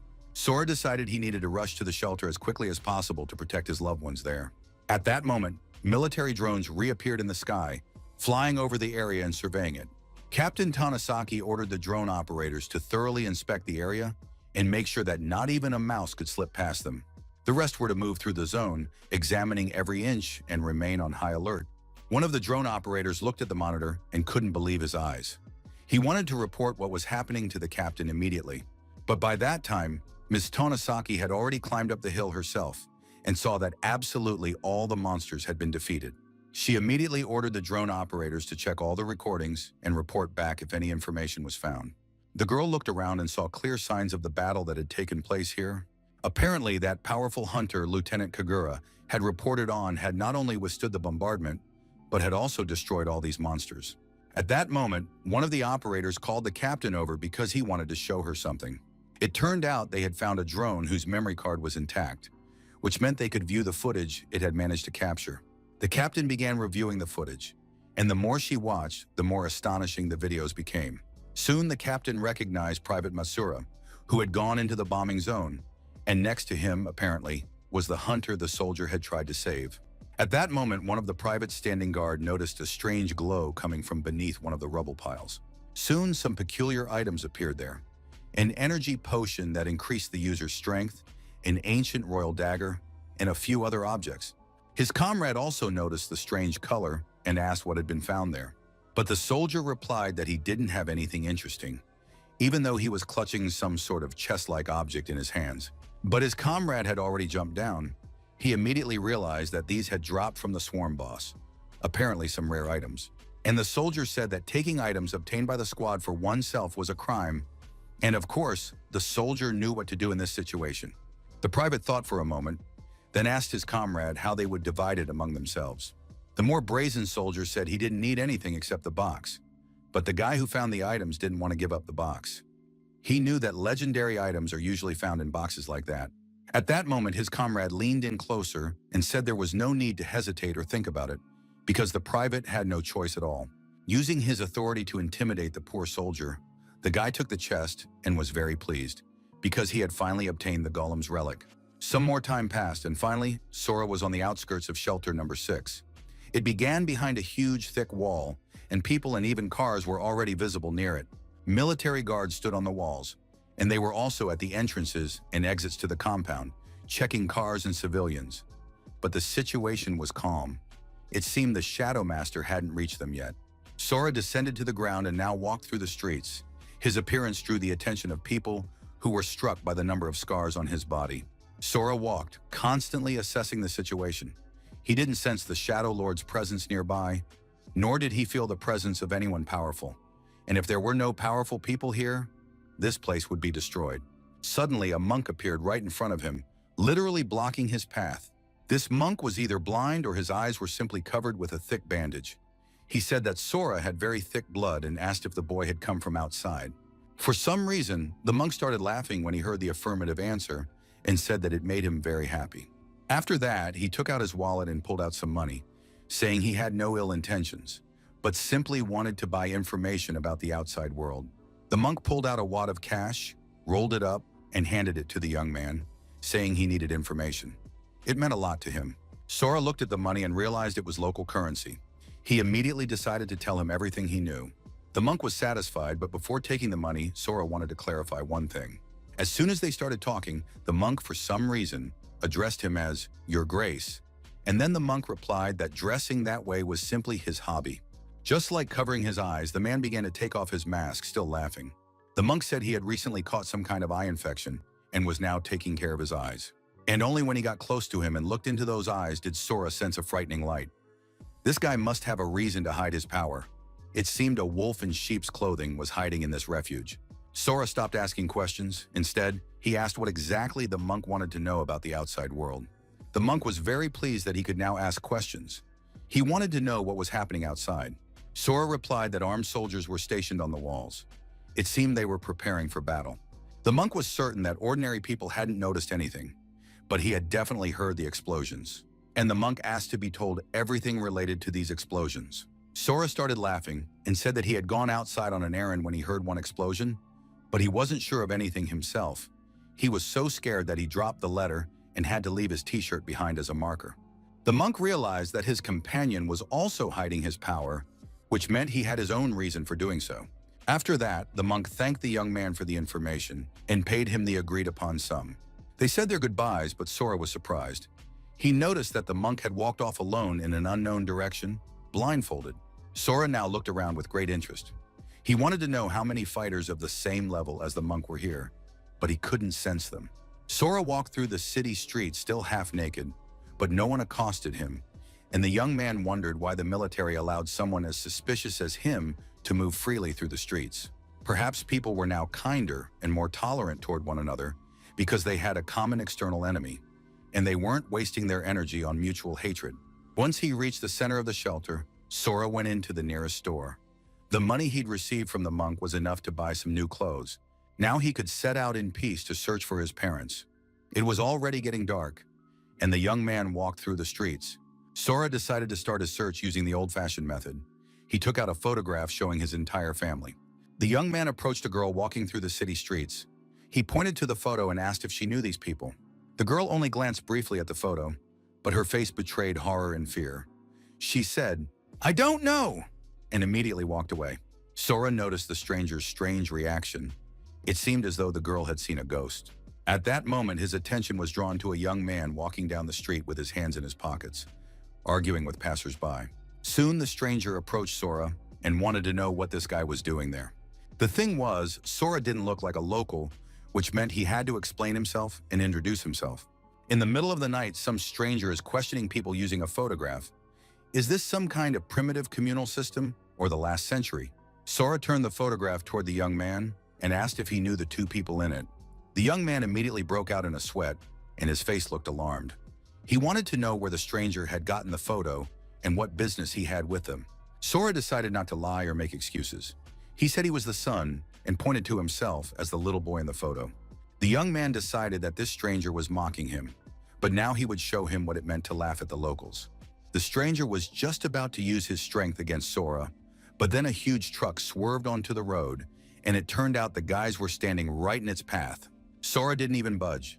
He stopped the truck with his own body, while his companion fainted from fear. Sora stopped the massive truck with one hand and asked the guy to repeat himself because he hadn't heard the answer to his question. The man looked stunned. He said it was very nice to see how the boy had grown up, and he was glad to greet him. After that, the guy pointed out which direction to go to find his parents' house. They said goodbye. Sora went to look for the house, and the guy ran off as fast as he could, thinking things were bad. He needed to get everyone together immediately. Sora walked through the city streets, and it seemed very strange to him that the thug knew where his parents lived. Come to think of it, his father had always been very kind to everyone he met. His mother had always treated people with kindness too, and there had always been a healthy and loving atmosphere within the family. Usually, this world simply takes advantage of good people, but Sora was sure that now everything would be different because he was back and wouldn't let anyone hurt his family. Finally, he came to a huge house where, apparently, his parents lived. The young man thought there were simply a lot of empty houses in the city since people had fled and perished, leaving their homes behind. Sora knocked on the door and heard his father's voice, who said that work was done for the day. The door swung open, and the man saw a young man with completely white hair. There was something familiar about this stranger, but the man still looked at him warily, not knowing what to expect. But then the stranger said that it was him, Sora, his son, and a tear rolled down the young man's cheek. The father clearly hadn't expected this turn of events either.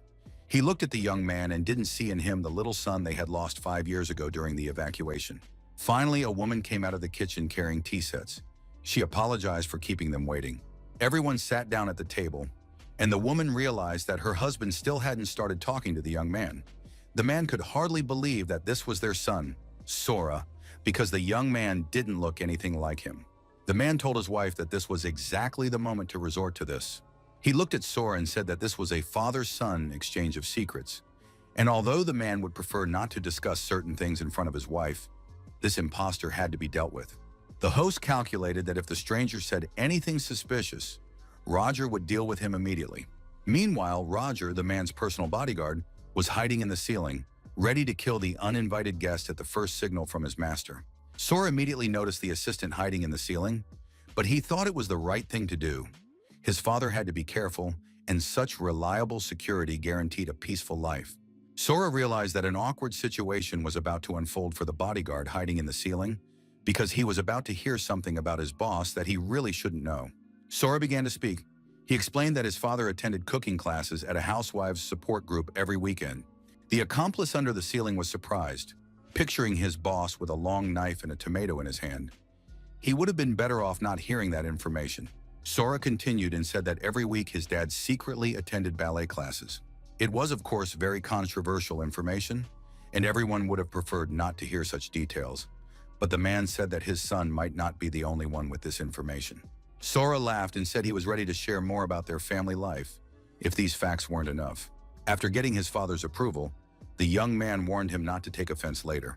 Sora turned around at the table, pointed to the sword, and said that this Japanese sword was just a replica. The man couldn't believe his ears. He asked if the young man had any proof.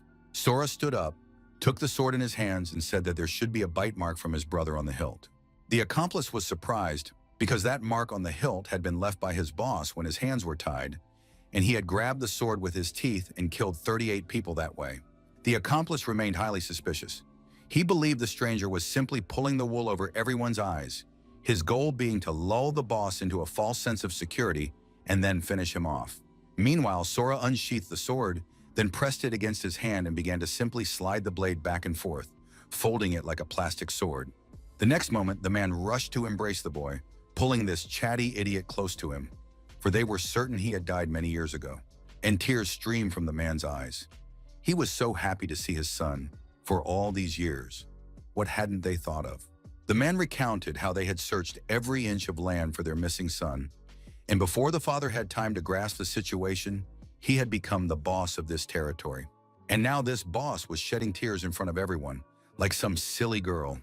The man sobbed on his son's shoulder and asked for his assistant to come down from above.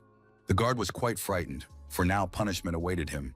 The boss had spent his entire life under a rain of blood.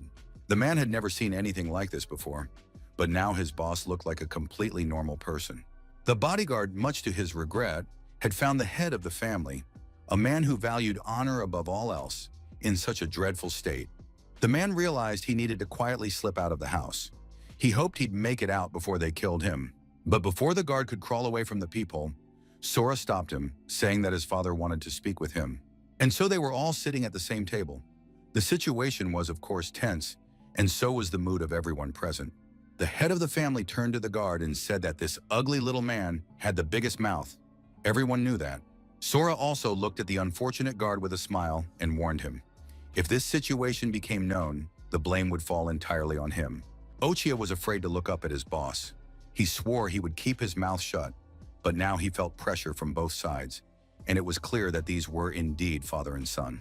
But then the lady intervened in the conversation. She asked her beloved men not to scare the guard.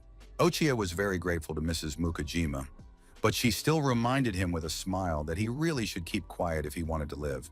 The father was already starting to come to his senses. He was relieved that his son hadn't told the guard about how he snored and farted in his sleep. Sora watched his parents, and he finally felt at home, as if he had just emerged from the abyss. Before anyone had a chance to relax, the door suddenly burst open, and a group of people rushed in. Leading the group was the guy from the street who had given the boss's address. He had brought the rest of the thugs with him and said that some blonde kid had been looking for the boss. Sora turned around and said that the blonde kid was the one. The guy recognized him right away and said, "Sure, this stranger might be strong, but he's alone, while he's brought the whole gang, and now they're going to show him." The guy assumed that this blonde guy from the Tiger's Roar Guild had probably snuck into the house on purpose to do something to the boss. Sora stopped the guy with a light flick of his wrist before he could smash his head in, and asked his father to introduce them to each other. Mr. Mukajima told his men that standing before them was his son, Sora, who had gone missing 5 years ago and had finally returned. The man wanted to explain what level his son had been at, but suddenly he realized he had no idea what Sora's level was now. The father expected Sora to state his own level. However, to everyone's surprise, Sora said he didn't have a system. This was unheard of, and it was amazing how the guy had managed to survive in the Fallen Zones for 5 years. It was simply unreal. The guys knew that if you didn't have a system, no matter how hard you trained, it was impossible to rise above the 10th level. The guys were starting to get angry. What the hell had their friend dragged them here for? He'd said the stranger was surprisingly strong, but in reality, he turned out to be a newbie without a system. Redhead replied that he must have just been mistaken, but in any case, that's how it had seemed to him when they first met. In reality, Redhead knew that wasn't true at all. A newbie couldn't possibly have come out unscathed from a collision with a massive truck. Sora realized the guy was confused and asked if he wanted to try checking his level using his system. Redhead didn't understand what he was talking about at first, but then he figured it out. If a person doesn't have the system, they don't have access to basic information. The system allows you to see monsters' levels, so you can properly gauge your strength during battles and duels.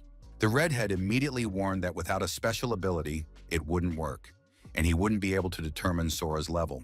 Mr. Mukajima confirmed that inspection is a rare ability. Not all hunters possess it. Then Sora turned to his father and asked him to look and determine his son's level. Sora really wanted to understand the current classifications. Besides, he needed to gather information about the Abyss. However, his father refused to test him, so Sora turned to his mother and asked if she would check his level. But she replied that it was enough for her that her son was now by her side. Besides, she already knew that he was her best and most beloved boy. In the end, his father gave in to his pleas, but the result was nothing. No matter how many times the man tried to test him, the system didn't produce a result. Absolutely nothing was visible, and there are only 2 reasons for this in the world. Either Sora doesn't have a system and is operating outside of it, or Sora's level is so high that his father, Mr. Mukajima, simply cannot see him. His father saw his son in the registered name, Sora Mukajima, but no other information was provided. If we assume the boy is a complete novice, it's unclear how he survived over the past 5 years, which means that option is impossible. It turns out that Sora's level was too high for his father to see him through the system. Mrs. Mukajima said they should just be happy and not try to figure out what their son had been doing all these years. It was clear enough that Sora was a good and strong young man. Besides, the woman was certain that her son must have gone through a lot to be able to come home now. Sora suddenly became emotional.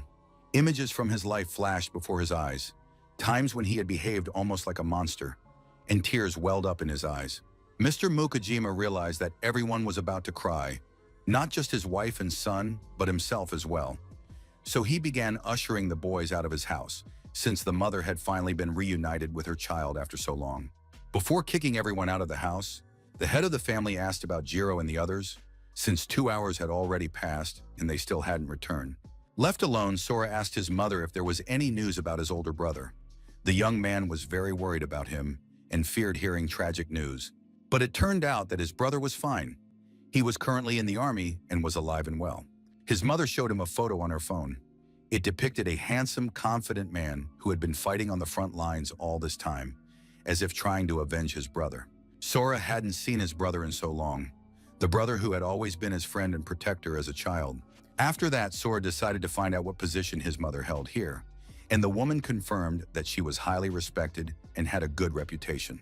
The fact was that the woman had become a priestess.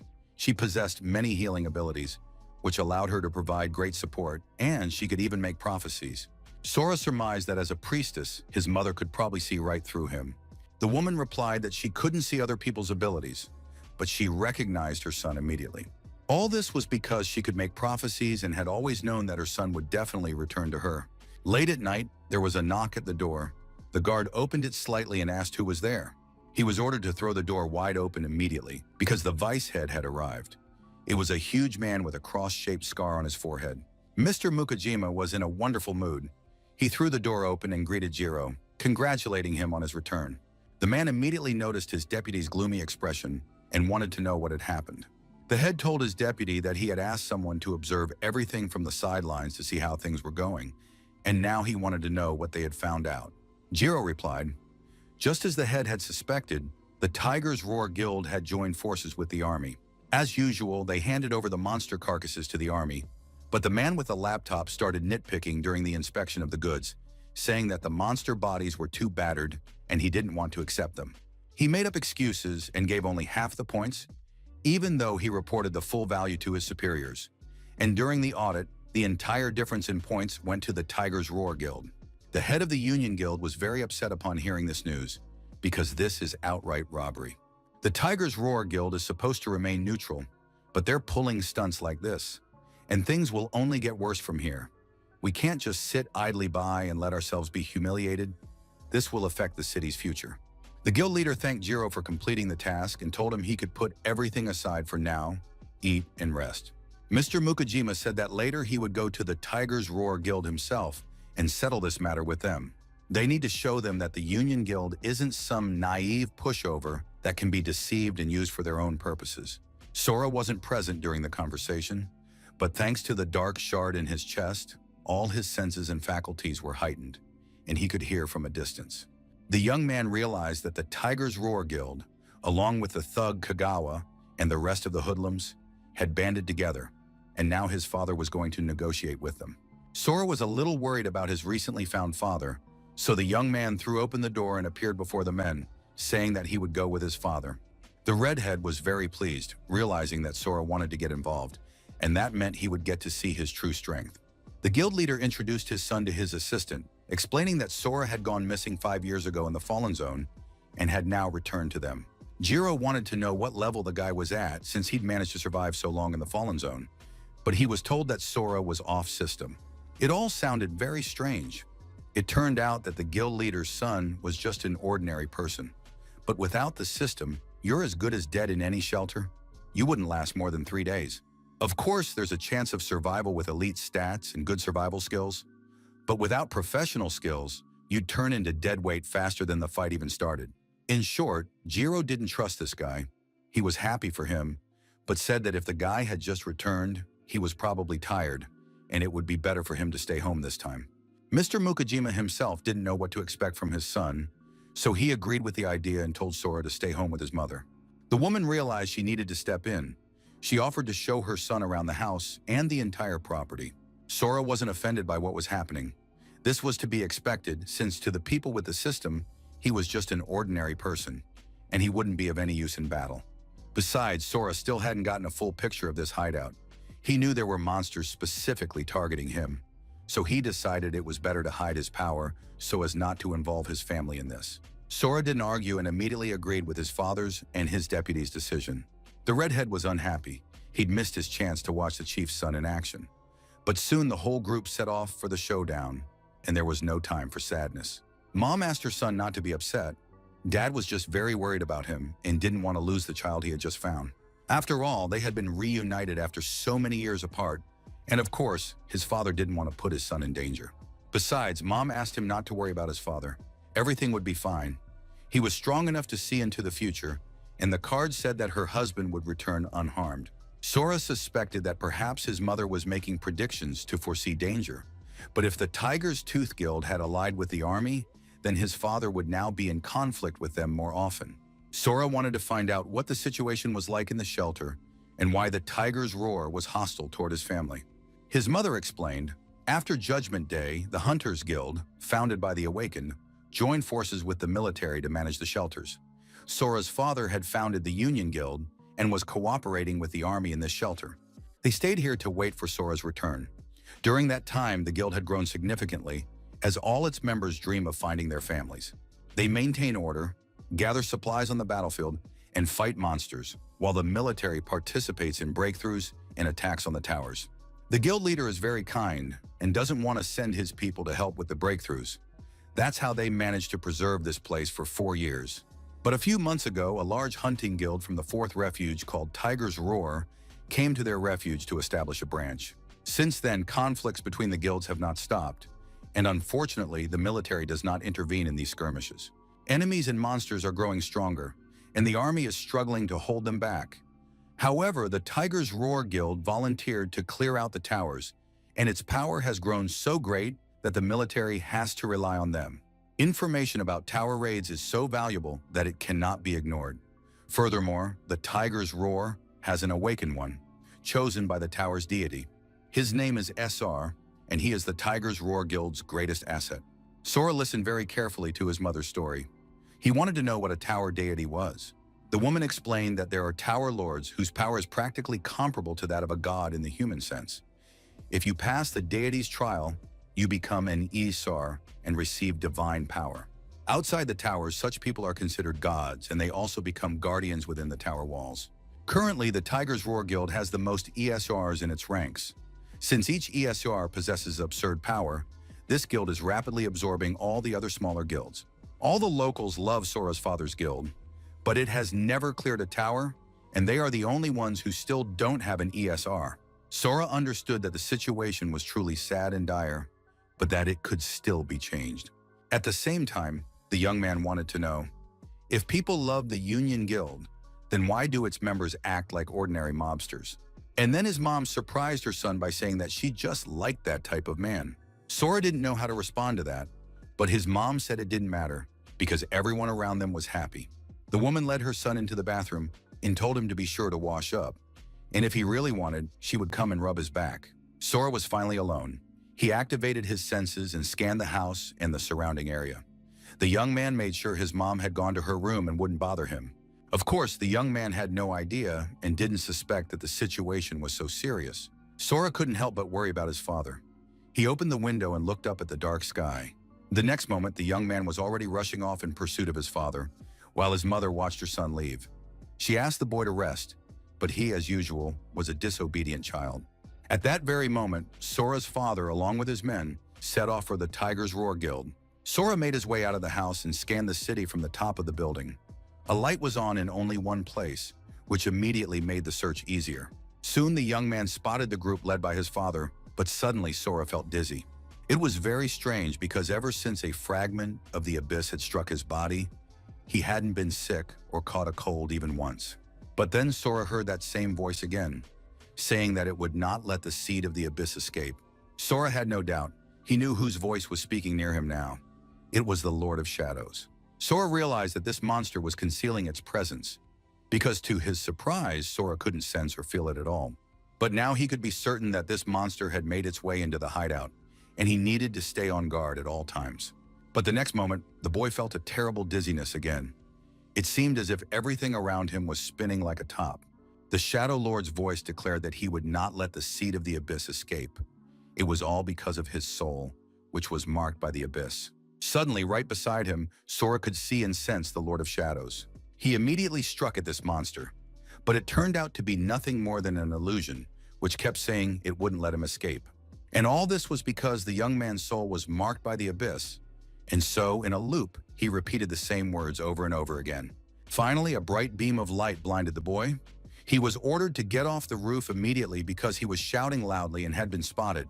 Sora noticed that the illusion vanished immediately, and he ran off, not intending to show himself to the military patrol. After running a long way, the young man stopped and saw the illusion near him again. It had returned.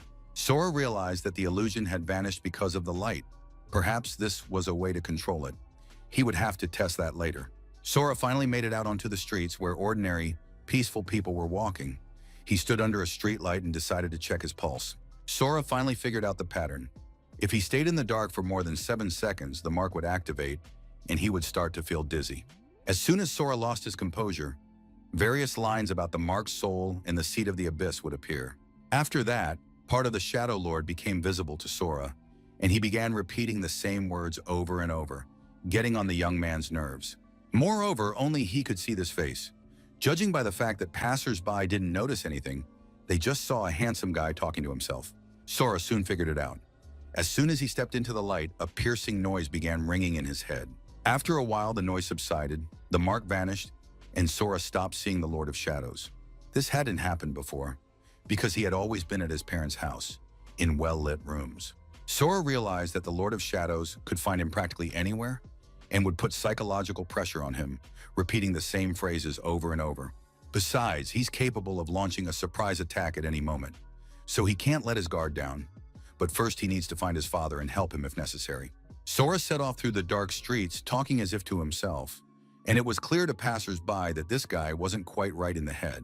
Sora walked along the lit streets, and there was absolutely no one around him. He could relax and not get distracted, and instead think about the situation with his family. According to his mother, the military no longer needed the Union Guild, which meant that its leader, Mr. Mukajima, was in danger. Sora had no idea how many strong people were in the hideout, but he understood that the army, in alliance with the Tiger's Roar Guild, wouldn't just sit on the sidelines. There was a very good chance they would try to destroy the Union Guild, and then he would have to protect his parents, even if it meant killing everyone. Sora thought sadly that he would never be able to return to those peaceful days. Soon, the young man saw a crowd of people ahead of him. It seemed he had reached the right place. Sora hid off to the side. He didn't want to interfere or show disobedience in front of his father's subordinates, but at the same time, he was ready to join the fight at any moment. Right now, it was important to watch how his father would conduct these negotiations, because in conflicts, violence is a last resort. That was exactly how the man had once taught his son, and now Sora wanted to see if his father would hold out until the end. But then the crowd roared, and everyone shouted with excitement that the show was finally beginning. It had been a long time since the boss had drawn his sword. Last time, according to the guys, the man left a scar nearly 20 meters long on his opponent. The guild leader looked simply stunning at that moment. His gaze was full of fury, and his whole body radiated energy and strength. He drew his sword and swung it above his head. Sora's eyes widened in surprise, his jaw dropped, and he forgot to hide. The thing was, there was a huge hole in the building that ran the entire height of the massive house. Sora turned to one of the men and asked if his boss had always been so strong and powerful. The man proudly replied that their leader was known for charging into battle without hesitation. Sora was shocked because his father had said that violence was a last resort. At that moment, the boy realized that parents usually lie to little kids. You know, about Father Frost, Santa Claus, and all that. The man confirmed that at first the boss had indeed been against violence. Back then, he still believed the military would sort everything out.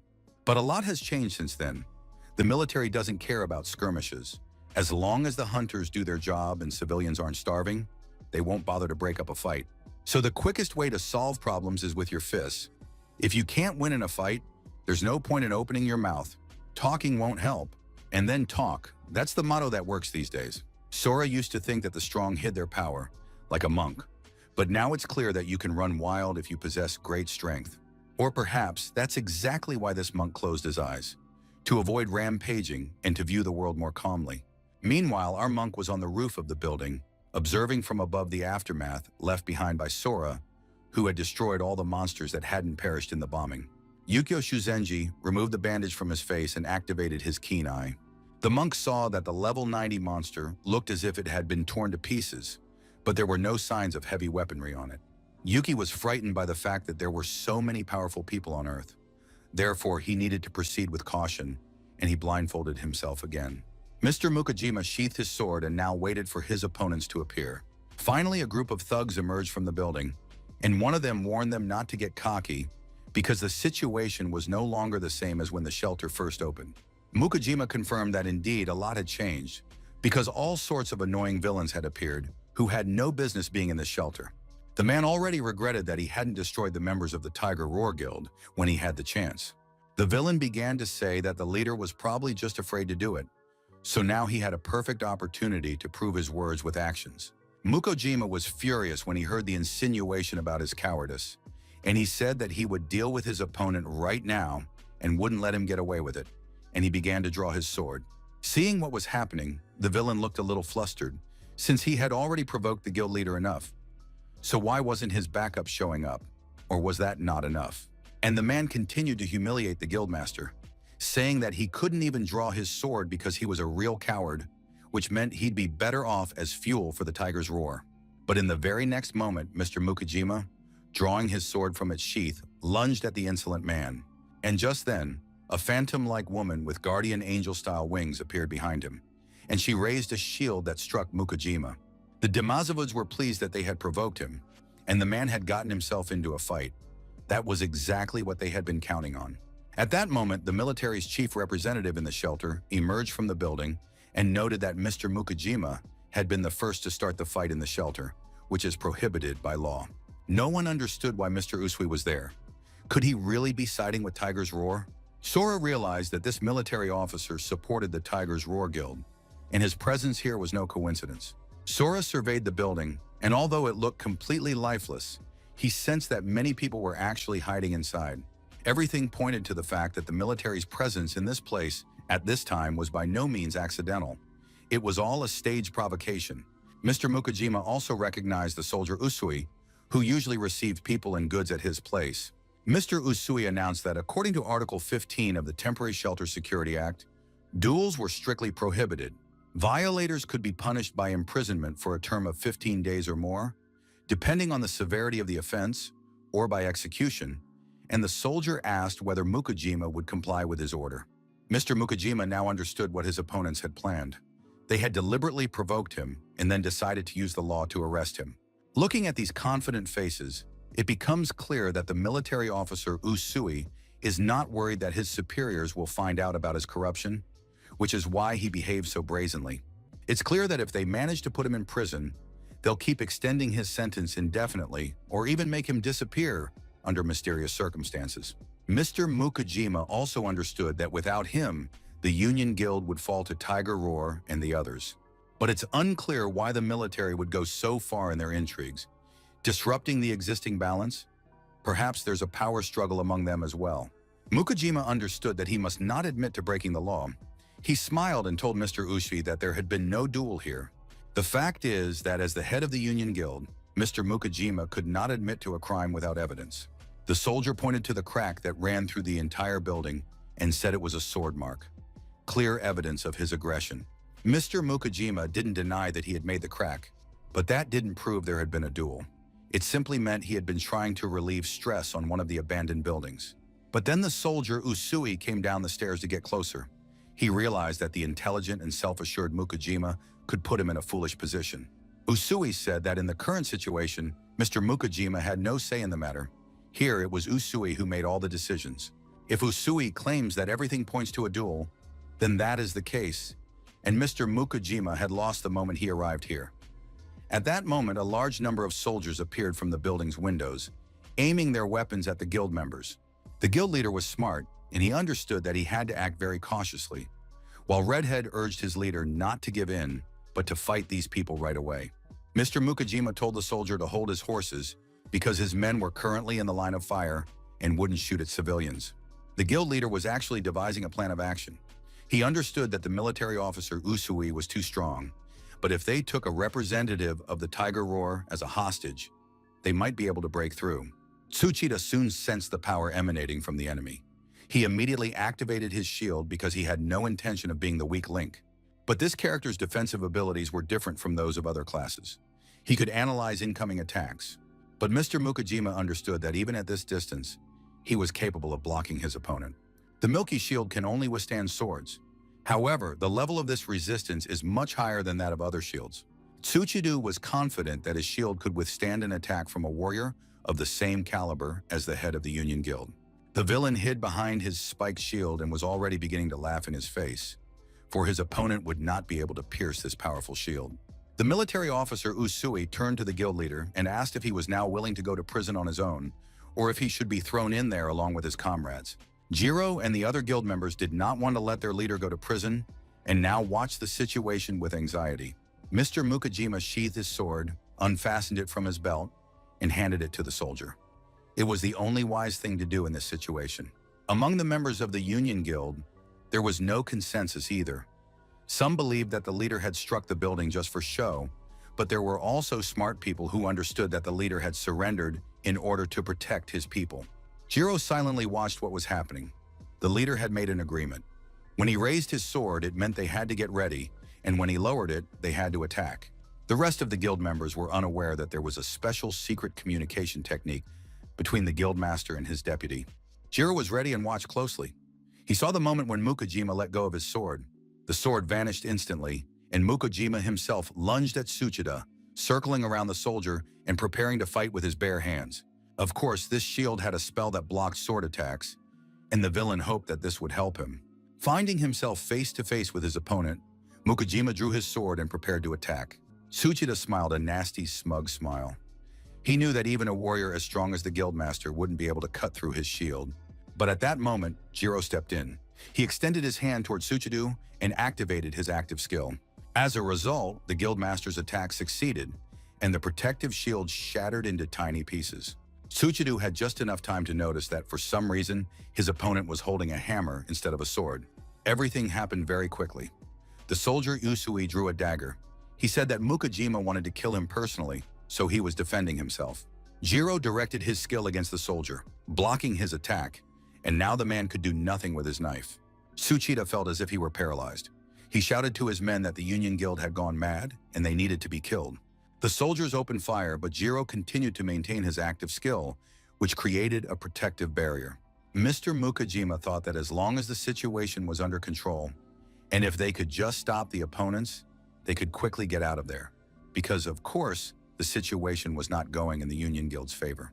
The guild leader was about to deal with the enemy when suddenly something flew past him very quickly, and he didn't even have time to see what it was. The soldier was very pleased. He said that the stone wall Jiro had created had cast him into shadow, and that it was a very useful skill in combat. But the fact was that he himself had noticed the remnants of light magic on Tsuchida's shield. Thanks to this, the conditions for activating the assassin's ability, Shadow Trans, were met. And now the soldier Usui was able to pull Tsuchida toward him, and without a hostage, the guildmaster had no chance of winning this fight. Usui suggested he surrender right now. The guildmaster was very surprised. He stared, unable to believe his eyes. All the rank-and-file members and soldiers stood with their mouths agape, staring in one direction. They wanted their commander to explain the situation to them. Usui couldn't understand what had so surprised and impressed everyone present, but then he felt someone's hand on his shoulder. It was unclear how this person had managed to sneak up behind him so quickly. Sora now stood between the two villains, holding them by the shoulders and asking what had surprised them so much. Usui was very tense. He wanted to figure out who this person was and how the stranger had managed to sneak up on the assassin unnoticed. Could this be backup for Mukajima? The soldier didn't know who was beside him, but he knew it was an enemy. Whoever struck first would win. So the man realized it was time to take advantage of the situation, and he began quietly pulling a small bottle containing some kind of potion from his pocket. Tsuchidu noticed this movement. He knew the bottle contained a deadly poison that the Tiger Roar Guild had prepared to kill a level 90 monster. It was unclear when the soldier had managed to steal it. Usui flung the vial of poison aside. Then with a sharp swing of his dagger, he slashed the bottle open so that the potion would spread throughout the area. Tsuchida tried not to breathe. He realized that this vile soldier had decided to destroy them all. The rank-and-file soldiers, like mindless sheep, stared at the mist spreading around them and breathed it in deeply. They had no idea what it was. Tsuchidu realized the fight had reached a stalemate.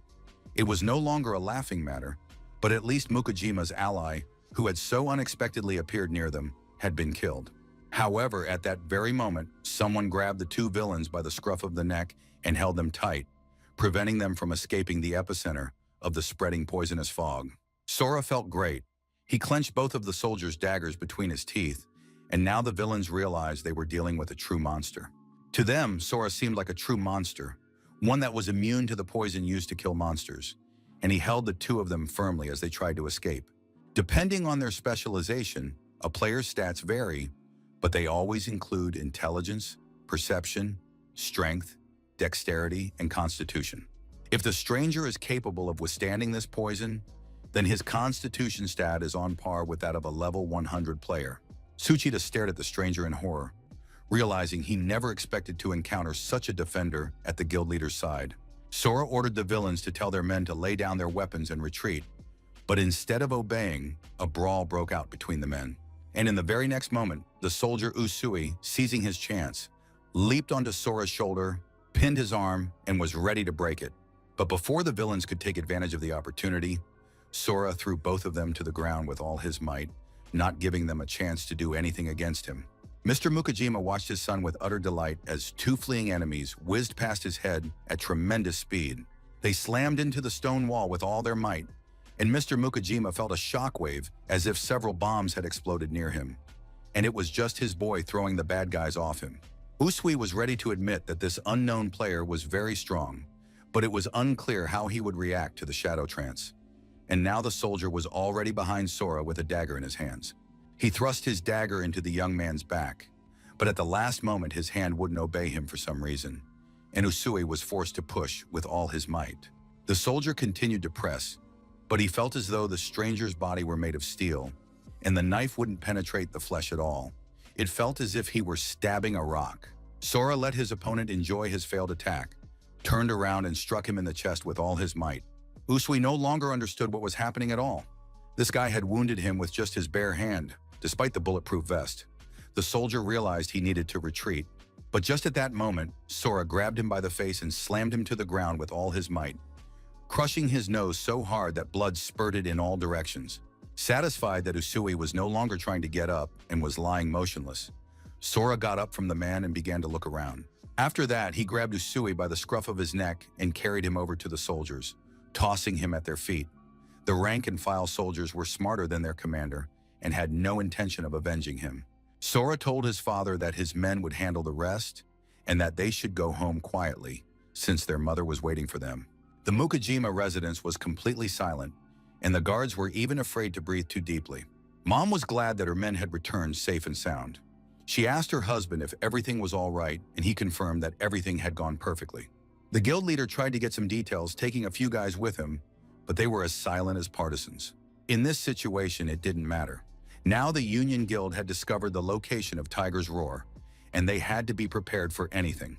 But right now, the guildmaster didn't want to think about Tiger's Roar at all, because his mind was occupied with something entirely different. The father turned to his son. He wanted to know what had been happening with Sora over the past 5 years. Sora admitted that after he understood what was going on here between the guilds, he was able to realize what he had done over the past few years. 5 years ago, the boy had been transported to a strange reality, and all that time he had been slaying monsters there. It must have been one of the towers, and he had found himself trapped inside. After that, Sora told his parents everything that had happened to him in the tower, how he got there, how he killed the first goblin and got a shard lodged in his chest, and how he went on to slay monsters on every level. In the end, Sora admitted that, apart from the summons back to Earth, he couldn't explain anything else because he didn't fully understand it himself. His father was deep in thought.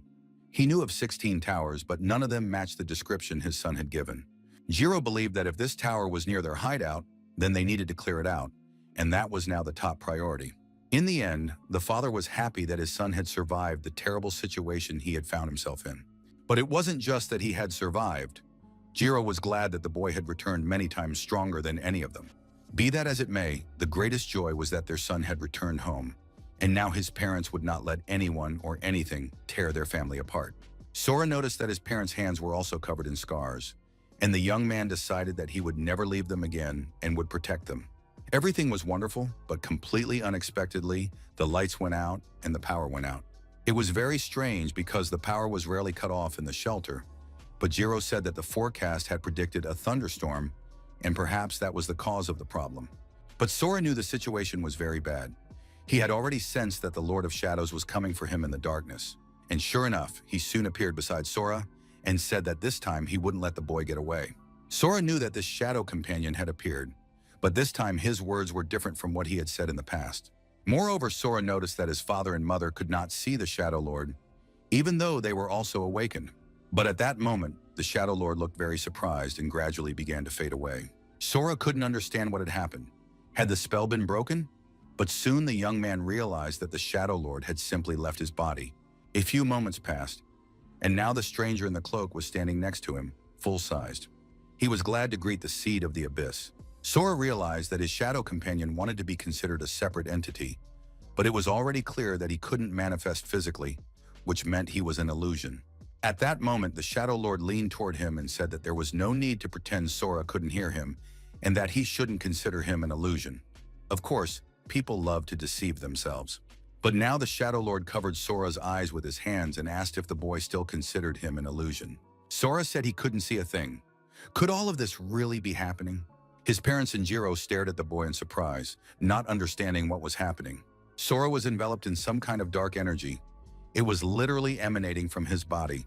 Mr. Mukajima was very alarmed. He couldn't understand what was happening to his son's eyes. His mother immediately began applying her healing techniques and initiated the purification process. The woman sensed that her son was not under the influence of a curse, but she still could not find an explanation for his condition. Sora thought that this time the Shadow Lord had created a real physical manifestation of himself, which meant that things were bad and everyone was in danger. Sora, despite being blind, was able to see his opponent and rushed to attack him. The Shadow Lord, though he was grabbed by the throat, continued to mock the young man and ask if he was afraid. The boy's parents were very worried. They could see their son fighting someone, but they couldn't see the enemy. And even his mother, who was a seer, couldn't see anyone. Sora still had his opponent by the throat and asked why this cowardly bastard was chasing him. But then the Shadow Lord said that Sora must have misunderstood him, but come to think of it, he hadn't actually introduced himself. It turned out that he was Fudel, the god of darkness, from the noble divine race of AS. Sora once absorbed the black crystal, the divine power of the AS race left behind in the abyss. To put it simply, Sora absorbed the power of darkness that belonged to Fudel. And now the god's minions are keeping a close eye on the guy because he left the abyss of his own accord. These very minions are already gathering nearby. And if Sora doesn't want to die, he needs to return to the tower with Fudel. Sora held his opponent back, but thought that God's minions were probably the Ezras his mother had told him about. His father couldn't wait any longer. He didn't understand what was happening, but he drew his sword and was about to kill someone. However, his wife stopped him and said that they should just watch for now. Sora continued talking with Fudel and said that, by the looks of it, the gods weren't having an easy time of it either. The young man kept his grip on his opponent's throat and wanted to know what a couple of Ezras could possibly do to him. Fudel advised him not to show off just because Sora had managed to beat him once by sheer luck. Other Ezras were no match for his current level of power, and Fudel had been able to blind Sora without even breaking a sweat. Sora wanted to know why on earth he should believe his interlocutor, since it could just be a bluff. Fudel laughed and said that, of course, the guy didn't have to believe him, but once the place was drenched in blood, it would be too late to regret anything. Sora knew he shouldn't trust this creature, but at the same time, he couldn't deny that it might be true. But then a glow appeared, and Fudel immediately tensed up. With every passing moment, the light illuminated the room more and more. And now Fudel was screaming and wheezing loudly, as if he'd been dropped into a sizzling hot pan. Suddenly, Sora realized he could see everything again, and the young man watched as his opponent dissolved, while everything around him was bathed in some kind of divine light. Mr. Mukajima was very pleased when he saw Mr. Shuzengi standing before him, who had arrived just in time. And indeed, standing in the doorway was none other than the monk Sora had met near the entrance to the refuge. Father was very pleased. He said that this monk, Yukio, was not just an acquaintance, but a good friend with whom he had founded this guild. Fudel was still there. He turned to the monk and told Shuzenji to let him go immediately. Sora was surprised. Could the monk really see Fudel? Yukio opened one eye and said he had an urgent matter to discuss. The guildmaster wanted to know what was going on, but the monk promised to explain everything as soon as he had spoken with the master's son. Eventually, everyone else left, and Sora asked the monk what had happened and why their conversation was so urgent. The monk explained that he was not an Yasar, but his eyes were capable of seeing divine power. This was because Yukio had studied a forbidden art in order to seal the god of darkness himself. Although the divine power Sora possesses is of the same nature, the might of the god of darkness surpasses that of any deity. Yukio didn't know how this power had come to the boy, but there was no time to figure it out now, because incredibly powerful beings were flocking to the city. Most likely they are drawn here by the power Sora now possesses, and there is nothing that can be done about it. The monk didn't know exactly what had happened between the boy and the god of darkness, but Foodle's words were the absolute truth. However, Sora must not return to the abyss, because the inhabitants of the tower are far more terrifying than these Ezras. They are eager to deceive him, to lure Sora back into the tower so they can take away his divine power. The best course of action would be to leave this refuge and join the military. Sora asked, "Are you really talking about those people who wanted to blow him up?" Yukio just laughed in response, saying that the military was part of the mix. However, there are trustworthy people among them, and the Ezras wouldn't dare touch the young man if he officially joined the military. Sora wanted to know if his departure could guarantee his family's safety. The monk confirmed that this was indeed the case. The Ezras were bound by unspoken rules and did not interfere in the lives of ordinary citizens without cause. On top of everything else, the Ezras wouldn't dare act rashly in the monk's presence. After all, he was just as powerful as they were. Everyone in the Tiger Roar Guild was outraged by the idiotic mission. Not only did the guy lack a system, but they'd also lost 4 Ezras. According to the report, Sakui Mukajima's son went missing several years ago. There is a high probability that he was dragged away by one of the towers. An ESR named Shirai believed that his comrade Hiro would be enough to deal with his son. Rimu, like her comrades, also thought that this guy was nothing special and that they didn't need to go out altogether. However, the boss said that this time he would personally take part in the operation. All the Ezras were very surprised. They hadn't expected the boss to get personally involved. The man said that the order had come directly from Zeus. This pesky Sora Mukajima must be eliminated at any cost. The tower near shelter number 6 was about to activate, and everyone understood perfectly well how important it was to seize control of it. The stubborn Union Guild rejected Tiger Roar's proposal and plans to conduct an independent investigation of this tower. Therefore, the ESR's goal is not only to deal with Sora Mukajima, but also to destroy his parents, the guild's founders. And this must be done to all of them at once, in a single strike. The monk told Sora's parents everything and advised the boy to come to the command center and meet with Ms. Tonosaki there. Yukio knew this woman well and was certain she would protect Sora and prevent others from using him. They also needed to check the cursing formation. If a battle broke out, even Tiger Roar wouldn't be able to do anything while it was active. Ms. Mukajima asked her son not to worry too much, since the guild was based in this very place for a reason. A few minutes later, the monk sat down on the street to meditate. He was focused and alert. Nothing had happened yet, but Yukio already knew they were here. And indeed, at that moment, dark energy spread throughout the courtyard. The courtyard door swung open, and 4 ESRs exuding death appeared in the doorway. The monk used the Veil of Golden Bells. With its help, he began to hold back the villain's advance. But the Ezras were too strong. There were over 100 of them, and they all had a single goal. Even the monk was deeply alarmed when he realized just how many Ezras had arrived. That wasn't all, because soon the Ezras parted and let through their boss, who entered the courtyard, hands in his pockets, confident in himself. Because Richt Mukai himself had come here in person, Mukai ordered one of the Ezras to launch an attack, and already Shirai had stepped forward and directed his power. The representatives of the Union Guild didn't yet understand what was happening, but the guild leader felt as if a dark force were caressing his face. The monk realized that things were very bad. All members of the Union Guild and even the cover squad had been taken over by an evil spirit. They were all trapped and had no way of escaping. And the unexpected guests scanned absolutely everyone present with their scanning eyes, and it was clear that the forces were unequal. The monk addressed the uninvited guests and asked what business had brought them to this house in the middle of the night. Ezra had already realized that their main target, Sora Mukajima, wasn't there, and now they wanted to know where he was. The monk told them not to be rude and suggested that the uninvited guests lacked manners and that he could teach them some. Taking advantage of the pause, Ms. Yu Mukajima immediately began to activate a protective barrier, hoping it would shield her and her family. Soon, the unexpected guests were struck by a debilitating curse that spread over them like a thick fog. The Ezras received a warning about this curse, and it angered them even more. Hiro was very annoyed, but he believed that even if someone from this guild had cursed him, he could still wipe them all out single-handedly. Monk Yukio grabbed the attacking Ezra's fist with his hand and held back the attack, much to the insolent man's surprise. The monk demanded that the ESR stop underestimating the Union Guild. Hiro was very surprised and shocked when he checked his stats and realized that his level had dropped by 30 points. He had become weaker than this arrogant and self-assured SR, who now had nothing to oppose him, having lost his level. And now the monk had launched an offensive move, and Hero the ESR was forced to fly across the entire courtyard. Everyone within the curse's range lost half of their caster level. Simply put, their levels had dropped by 34 points, and now they had to consider whether they were ready to fight in that state. Rich Mukai was absolutely thrilled. He thought this made things even more interesting, since lately all their battles had been pointless due to the huge difference in levels. And now finally they had a chance to prove themselves, and Rima stepped in. She began to activate her abilities. And Rich Mukai declared that as long as everyone present was in his hands, Sora would crawl to him on his knees, and this amused him greatly. The space in the courtyard began to twitch and blur, and unfortunately, no one from the Union Guild was able to stop this process. And in the very next moment, they all found themselves in the arena of Athena. Rich Mukai was very pleased.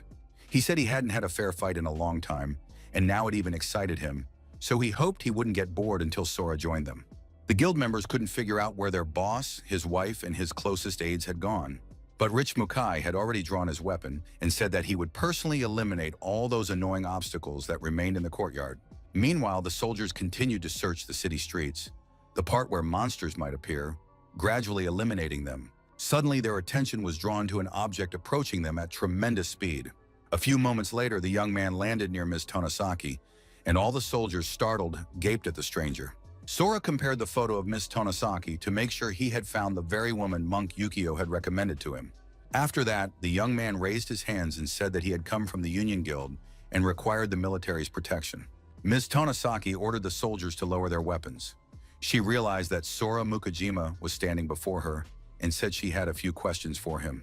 Meanwhile, in the arena of Athena, Sora's closest companions had no idea what to expect from the unfolding events. Soon, flames ignited on all the columns, signaling that the arena was ready for the battles. Rima turned to the great gods and called upon them to witness her battle.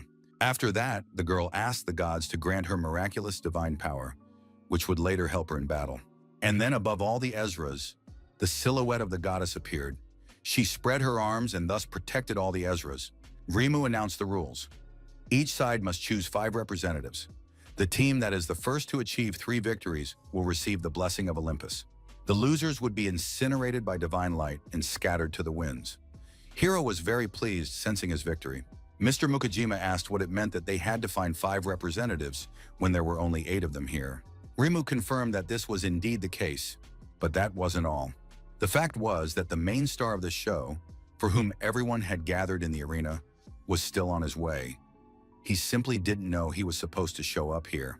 So, with no desire to delay any longer, Hiro stepped forward and asked which of those present was the first to be ready to face death. Thus, Hiro's challenge to his rivals was officially issued, and according to the rules, they must now respond. Monk Yukio was very upset. He believed that because he had allowed himself to think superficially, they had all ended up in this mess. Sakui tried to calm and support his friend, saying that it wasn't the monk's fault. Besides, they were all in the same boat now. The curse cast by Yu had lowered their levels, so for the time being there was a chance to fight one-on-one. Jiro pointed out that Lady Yu was unfit for battle, so the 3 of them would have to handle it and win. The monk knew that Ares' ESR was the strongest among them. After becoming an ESR, he single-handedly defeated an entire guild of 3 Essers, taking advantage of Ares' superior skills. But Yukio asked his friends not to worry because he had a plan he wanted to try. And now the monk volunteered to be the first to fight in this duel to test his tactics. Thus, the monk Yukio Shuzenji stepped into the arena and accepted the challenge to begin the duel. The goddess raised her hand and called on the combatants to prepare for the start of the battle. As soon as the goddess gave the signal to begin the duel, Hiro immediately rushed to attack the monk, who was still standing calmly. Hiro couldn't stand monks or those who loved to talk, so he thrust his hand forward to shut his opponent's mouth. Everyone watched the duel with bated breath as the 2 combatants fought an even match, and no one could tell who would emerge victorious. The monk tried to dodge the direct blows, while Hiro believed that this religious man was only capable of running away and fleeing for his life. At one point, he once again grabbed Hiro's arm, clamping it in his grip and preventing him from launching an attack. Shirai noticed that their comrade had initially closed the distance with his opponent, but was now pulling back. It was clear that the fight wasn't as easy for Hiro as he thought. Rimu knew her comrade wasn't weak, and she didn't want to count Hiro out just yet. Mr. Mukajima asked his comrade how he was feeling. The monk didn't answer, but his hand was badly injured and blood was flowing onto the ground. Hiro was very pleased. He asked how the monk rated Cadmus's fangs and pointed to the sharp teeth protruding from his hand. It was those very fangs that had pierced and wounded the monk's hand. The monk knew that Cadmus was Ares' serpent. He would never have thought that the serpent would possess the Ezra's body to help him in close combat. But now it was clear that Hiro would not hide his host, and sharp spines of the Cadmus serpent appeared all over the Ezra's body. Hiro said that the serpent hadn't had its fill yet, so the attack continued, and he closed in on the monk again at tremendous speed. The monk managed to dodge by making a very quick sidestep, and Hiro's hand whizzed past his face. The situation was complicated by the fact that the Cadmus serpent was already acting on its own. It had partially emerged from Hiro's body and was personally attacking, biting the monk.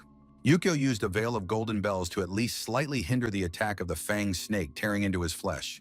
After that, the monk managed to leap back a considerable distance and free his hands from the snake's jaws. However, the next trouble was just around the corner.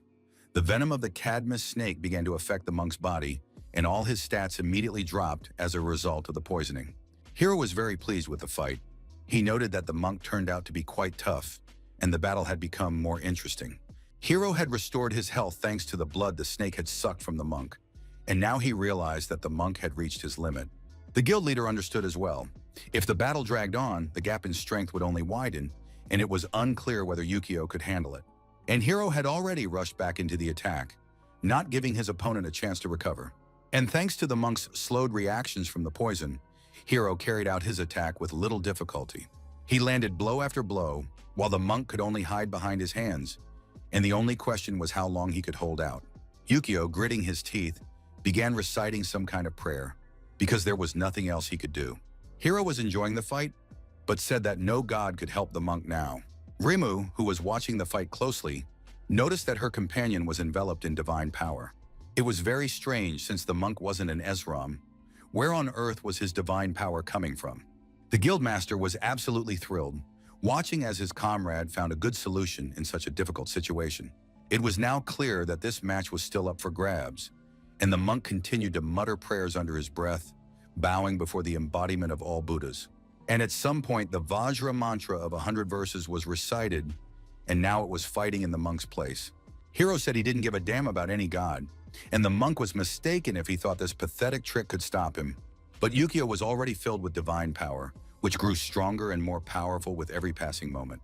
Hiro thought the monk was a real idiot, trying to even the odds by donning armor made of divine power. Of course, Hiro respected his opponent's determination, but was that really his entire plan for victory? Hiro had already killed many people, and he had encountered all sorts of characters, even some rather unusual ones. They believed they could block the snake's fangs by covering themselves with a shield of divine power. But they didn't know that divine power was a resource even richer than fresh blood. And now Hiro was certain that he would devour the monk along with his divine power, for he had done so before with another religious figure. And finally, the opponents closed in on each other, and the fight entered its decisive stage. And to the surprise of everyone present, Hiro took a blow to the face, and then the monk sent him flying with a powerful punch to the jaw. Hiro couldn't understand how this could have happened. The monk had managed to suppress the snake's venom and regain his speed using divine power. Yukio had no intention of stopping. He continued his attack and landed several more blows on his opponent. It was now clear that not only his speed, but also his strength and reflexes had increased. Absolutely all his attributes. However, one shouldn't forget about the snake, which was ready to defend its master, and now this monk was the perfect prey for it. Hiro turned to his opponent and said that perhaps they'd fought enough, and the monk should just let the snake devour him. Hiro watched as the snake devoured the divine power and tried to feed on it, and now that divine power would become a part of Hiro. But suddenly something powerful struck the center of Ezra's back, and he couldn't understand what it was or what was happening. Hiro felt that he was no longer in control of the divine power, and now it filled his entire body and was gradually consuming the Ezra. Monk Yukio turned to his opponent and said that it seemed Hiro had started celebrating and having fun too soon. But in reality, carrying this burden was very difficult, especially when it wouldn't obey him. And a new powerful blow struck Hiro in the face. Ezra couldn't believe his ears or the monk's claims that the divine power was too much for the Cadmus serpent to handle. However, the monk smiled, looked at his opponent, and asked where Hero had gotten the idea that it was divine power. A few more powerful blows to the naive fool, and now he was flying across the entire arena, unable to stay on his feet. Lady Yu now understood why, many years ago, the monk had wanted to be reclassified as an arhat. Hero got up from the ground. He felt that he didn't have enough divine power left even to simply maintain the form of a snake. But if the situation had reached such a dead end, he had to take a risk and go for all or nothing. After that, the snake that had been hidden within the Ezra's body suddenly exploded, scattering into pieces in all directions. A terrifying poison was released from it, filling the entire arena, and it was very dangerous for the monk. Jiro soon realized that the drums had begun to beat, and the guildmaster could not believe his eyes. What was happening? Hero turned to the godlord Ares and said that he was offering him the blood of the poisonous snake as a sacrifice. In return, his beloved disciple asked the god Ares to grant him a spear. And indeed, in the very next moment, a powerful spear appeared in Hero's hand, with which he intended to fight until his body decayed. Rimu was very alarmed upon seeing the divine weapon. Even an ESR could not use it without offering the god a suitable sacrifice, and even then only temporarily. This weapon carries the power of the god and adapts to the combatant Esser. Shirai had said that this was the insurmountable difference between a player and an ESR. It was now clear that for the monk Shuzengi, this duel was over. But Rimu knew that Hero had just offered as a sacrifice the poisoned blood of the snake that Ares himself had given him. If the gods discover this deception, they will be enraged. However, Ares is merciful, and he will forgive Hero for the victory. Yet in the event of defeat, it is terrifying to even imagine what fate awaits Hero. Rimu didn't want to believe in defeat. She hoped that an ESR who had mastered a divine weapon could never lose to a mere player. The monk noted with horror that his opponent was closing in again. He stared intently at Hero and couldn't figure out where the spear that had just been in his hand had gone. Yukio assumed that he simply couldn't see the spear. He managed to dodge, but a powerful explosion still rang out right behind him. The monk realized he was lucky and had avoided the blow thanks to a timely mantra. Although he had taken damage, he hoped the spear wasn't poisonous like a snake. It became clear that the spear had a destructive effect, and the monk lost half of his armor's defensive properties. And the enemy attacked again, and in addition to hand-to-hand combat, he also fired arrows from his back. The monk realized that the opponent not only fired a spear from his fist, but could also do so with other parts of his body. The speed of the strike was simply insane. Hero was enjoying his physical condition and wanted to see what the monk would do with all of this now. Yukio wasn't even trying to think anymore. He was just hoping to dodge because he couldn't read the attack at all or predict where it was going. On top of that, every missed blow weakened the player further, and his opponent was still very strong even after taking karmic damage. The monk realized that if Hero hadn't been weakened beforehand by the curse, he would already be dead. Be that as it may, he needed to try to keep his distance. That would make it easier to dodge the next attacks. Yukio began chanting the mantra again to cast the divine sign. He was trying to purify all three realms so that strife and sin would vanish. Hero, meanwhile, was gloating. He could see that his opponent was trying to increase the distance, hoping that it would help. The monk activated the Silent Sutra, and now a divine light appeared above his opponent. The Silent Sutra embodied holiness that purified and banished impure forces, which reduced the effectiveness of the poisonous snake's blood. Hero realized that his opponent wanted to restrict his movement and gain an advantage through distance, but he was certain that these were naive dreams. Mr. Mukajima shouted to his friend to be careful. At that moment, another attack rained down on the monk, and he barely managed to dodge it. Several sharp spears pierced his hat. The goddess presiding over the duel turned to Mr. Mukajima with utter indignation. She declared that interference in a duel held in the arena was unacceptable. One must not give hints or intervene.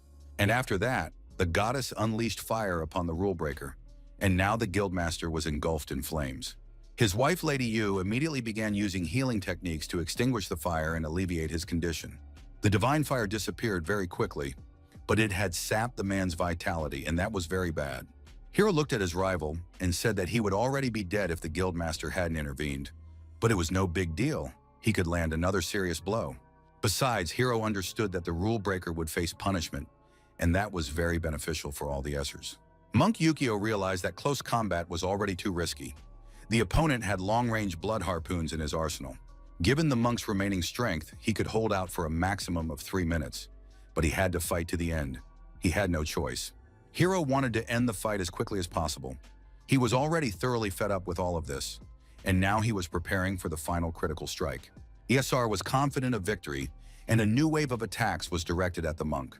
Yukio called upon all the dharmas to become one. The fact is that all arhats are divided into ranks: the heavenly eye, the wise eye, the eye of the Dharma, and the eye of the Buddha. If he cannot win as the wise eye, then let the eye of the Dharma open. The eye of the Dharma significantly accelerates perception, but it lasts only a very short time, so the monk needed to find a way to break through quickly. Yukio realized that his opponent's spear didn't possess all that much divine power. Yukio braced himself for the attack, gathered his strength, and intercepted the divine spear with his bare hands. Hiro was very surprised. He was pressing down on the spear with both hands, but it didn't budge at all. Moreover, the monk realized exactly how the attack would unfold. The monk was now smiling and said that he had grasped the essence of the bloody spears his opponent had been thrusting at him. It all turned out to be unexpectedly simple. Shirai couldn't believe his eyes. How had this monk managed to block the finest threads of blood? Rimu watched the monk's eyes closely and realized that they were capable of seeing right through the technique. The guild leader and his deputy cheered up a little when they saw that the duel wasn't lost yet. It was simply amazing. Their fellow monk had found a way to counter the Esru of the god Ares himself. Yukio noted that the amount of negative energy accumulated within his opponent was giving rise to unholy thoughts. The monk said he would purge every last drop of impurity and began to cast a purifying mantra. Soon, Yukio could already feel that all the blood touched by his divine power was yielding to his control without resistance. Rimu knew that the divine power in the blood was not uniform and was still not as straightforward as it might seem. Given that the blood was so subtle, it was capable of piercing an enemy's defenses at the very moment they least expected it. And indeed, the monk, absorbed in purifying his blood, soon noticed that the poison blood was gradually gathering around him for a future attack. He had absolutely nowhere to run because the blood needles were aimed at him from all sides. The monk again used the Eye of Dharma to examine the entire technique before it could take effect on him. And then the purifying sutras of divine power purified all of Ezra's blood, and he found himself powerless. Yukio continued to pray while the blood arrows flew toward him regardless. All beings dwelling in the darkness of ignorance, bound by passions, will fall into the three evil paths, finding only endless suffering. At that moment, Rimu began to advise her companion, saying that all of Hiro's attacks were pointless because the monk could see the movement of divine power. Hiro was outraged because the goddess Athena, who was watching the duel, did not punish Rimu, but merely gave her a warning. But Mr. Mukajima stopped his companion, saying they shouldn't interfere. They'd be better off waiting for Yukio Shuzengi's victory. Divine power continued to press down on Hiro, and he could barely stand, yet he was furious, unwilling to manage without his girlfriend's hints. Soon, a massive sacred form loomed behind the monk, and his sutra continued to work as before. Hiro was losing control of his body more and more, because the divine light was completely destroying all the negativity within him. May he appear before us, overcoming obstacles and grant peace while the suffering whisper his name. This was precisely the sutra that all monks learn first. But that doesn't mean it's weak. On the contrary, the power of the wrathful guardian deity, like all offensive and defensive forces, is doubled. However, this effect lasts only 30 seconds. And during this period, one must not be distracted or lose concentration for even a moment.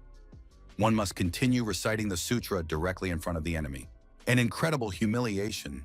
Despite his physical wounds and injuries, Hiro tore his own shoulders open with his bare hands and let the blood flow. That blood was immediately directed at the monk to attack him at any cost, just so he would interrupt the sutra. Yukio knew that the spell was capable of suppressing the snake's blood, and attempting to overcome this block required an enormous amount of divine power. Such an unexpected attack is utterly meaningless in the eyes of the Dharma. It wouldn't even scratch the monk. And Hiro continued to tear at his own body, flooding everything around him with blood and directing it like a weapon at his opponent.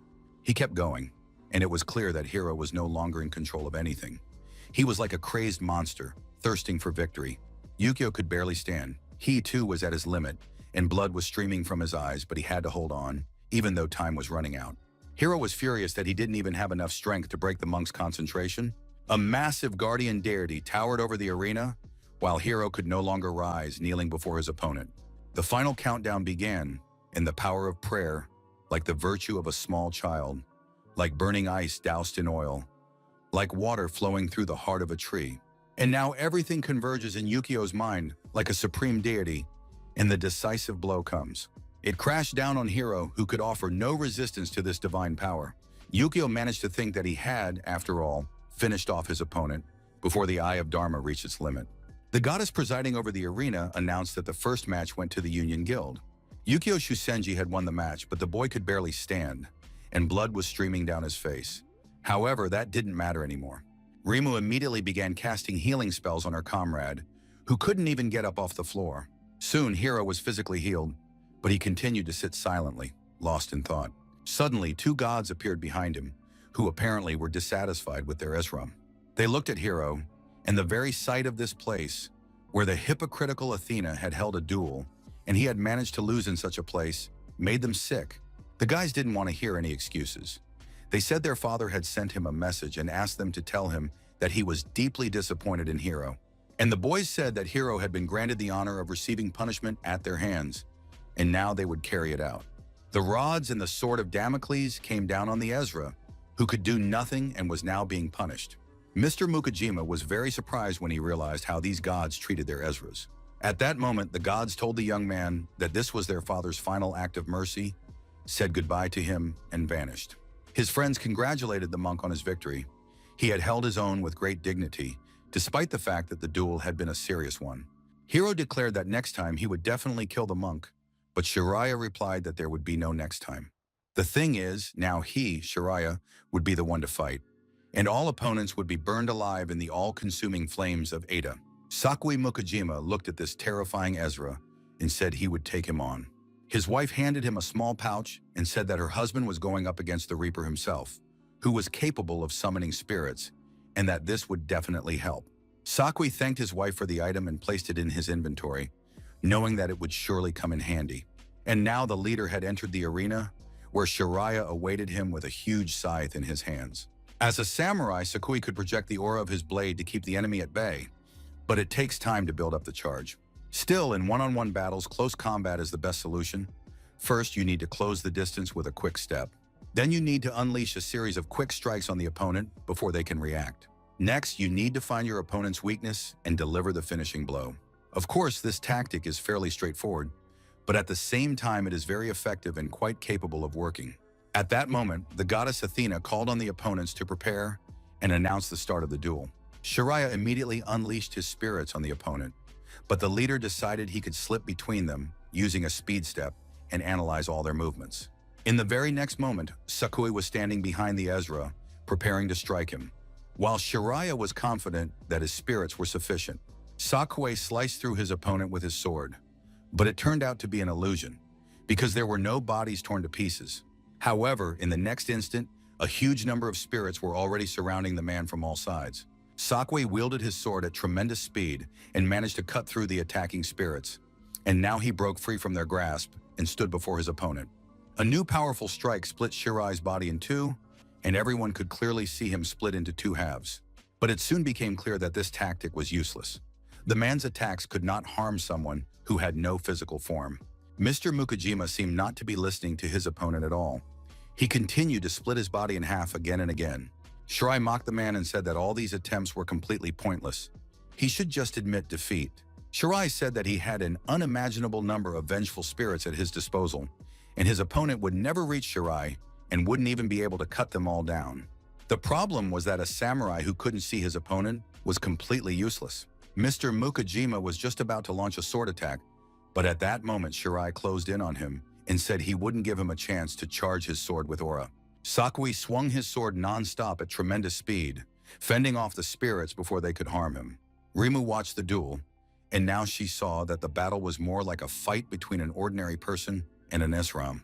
Hiro thought his comrade had simply gotten lucky and drawn a weak opponent, but Rimu knew that it was very difficult for a samurai to lead a guild, which meant that Sakui was very strong and unique in his own way. Mrs. Yu calmly watched her husband's duel, and it seemed as though she wasn't doing anything. She wasn't nervous or excited. Rimu noticed the woman, who was far too relaxed for a situation where her husband might get hurt, which meant they had another ace up their sleeve. This time, Sakui once again cut the demons to pieces, and everything around them was in shreds. The samurai was deeply focused. Though he was fighting desperately, he was still safe and sound for the moment. His opponent sent another wave of spirits at the samurai, so that the man wouldn't even have time to catch his breath. But completely out of the blue, the samurai executed an eightfold leap, scattering all the spirits along the way, and now he was right behind his opponent. When the sixth refuge first appeared, the soldiers and players joined forces to search for monster nests. Near the sixth refuge, they discovered a mine from which monsters crawled out nonstop. Later, it became the first research base. At first, the monsters were small and weak, so progress was easy, and even the soldiers handled them without any trouble. But gradually, people began to venture deeper into the mine, exploring it and encountering new monsters along the way. And there, the situation had already changed. The mine was home to completely different types of monsters, and their numbers were limitless. These monsters also had different ranks, and now the people had to fight simultaneously, using various skills and abilities. Inside the cave was an entire ecosystem of monsters, as if it were their hidden nest, where they bred their own kind, lived, and evolved. Deep within this mine, a spider had made its home, and it was at level 80. At that time, it was the most terrifying creature. Moreover, people in those days had no abilities or weapons that could be used against such a monster, so it was decided to flee from this beast. Saki Mukajima drew the monster's attention to himself. He rushed toward the spider so that the others could escape from the mine. Everyone saw how this brave samurai, sword in hand, rushed to attack the terrifying monster, but no one knew what happened next. 3 days had passed since then, and suddenly a desperate scream from the defeated monster echoed through the cave. The people watched the cave with bated breath, and as if in response to the spider's cry, the cave began to collapse, and before the people's eyes, huge boulders fell, blocking the entrance to the cave from within. And at the very last moment, pushing off from the falling rocks, Saki Mukajima leaped out of the cave. The man was alive and well, and held his sword in his hands. That time, he had used a technique called the eightfold leap, and now that technique was being used again against Ezra Shirai. The samurai cut down his opponent, but as was customary, it was not a body, but merely a spirit, and it became clear that this terrifying technique allowed him to perform 8 consecutive leaps, each faster than the last. But it hadn't had any effect on the battle yet. Saki had already used this method 3 times to evade the vengeful spirits. The next moment, the samurai used this skill once more. Shirai was stunned that his opponent was getting faster and faster. The 5th use of the skill led the samurai to find his opponent and bring his sword down upon him. Saki was forced to cut down the spirits again and again, all of which he did with the power he had inherited from the great hero. And now that there were no spirits nearby, he could use his speed to his advantage and cut down his opponent before new spirits had time to form. So far, Saki was doing everything as planned. He calculated that if he used his speed to outrun his opponent, the man simply wouldn't have time to recreate the spirits, and the battle would turn into close combat. In close combat, the samurai knew he was capable of winning, and now he held his sword in his hands and activated the hero's legacy. Rimu now fully understood why this samurai had held the position of guild leader for so long. Even though he wasn't an Esram, with such power he could easily match most of the guild. There were many theories about how the tower came to be. The most widespread theory was that the tower was a fusion of human history and mythology into a single whole. In this picture, history and myths are inseparable, and the gods from myths are contrasted with heroes from history. But becoming a chosen one of the gods or the heir of a hero are 2 completely different things.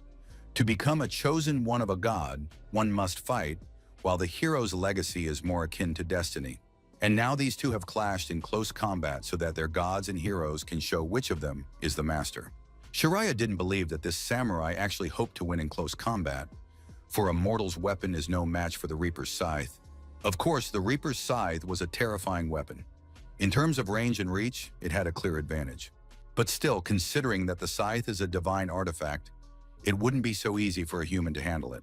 If Shiraya uses the scythe as a conventional weapon, making wide swings to strike from a distance, then this must be exploited. This could create a vulnerability because it gives you the chance to close in on the enemy the moment his weapon is raised above his head.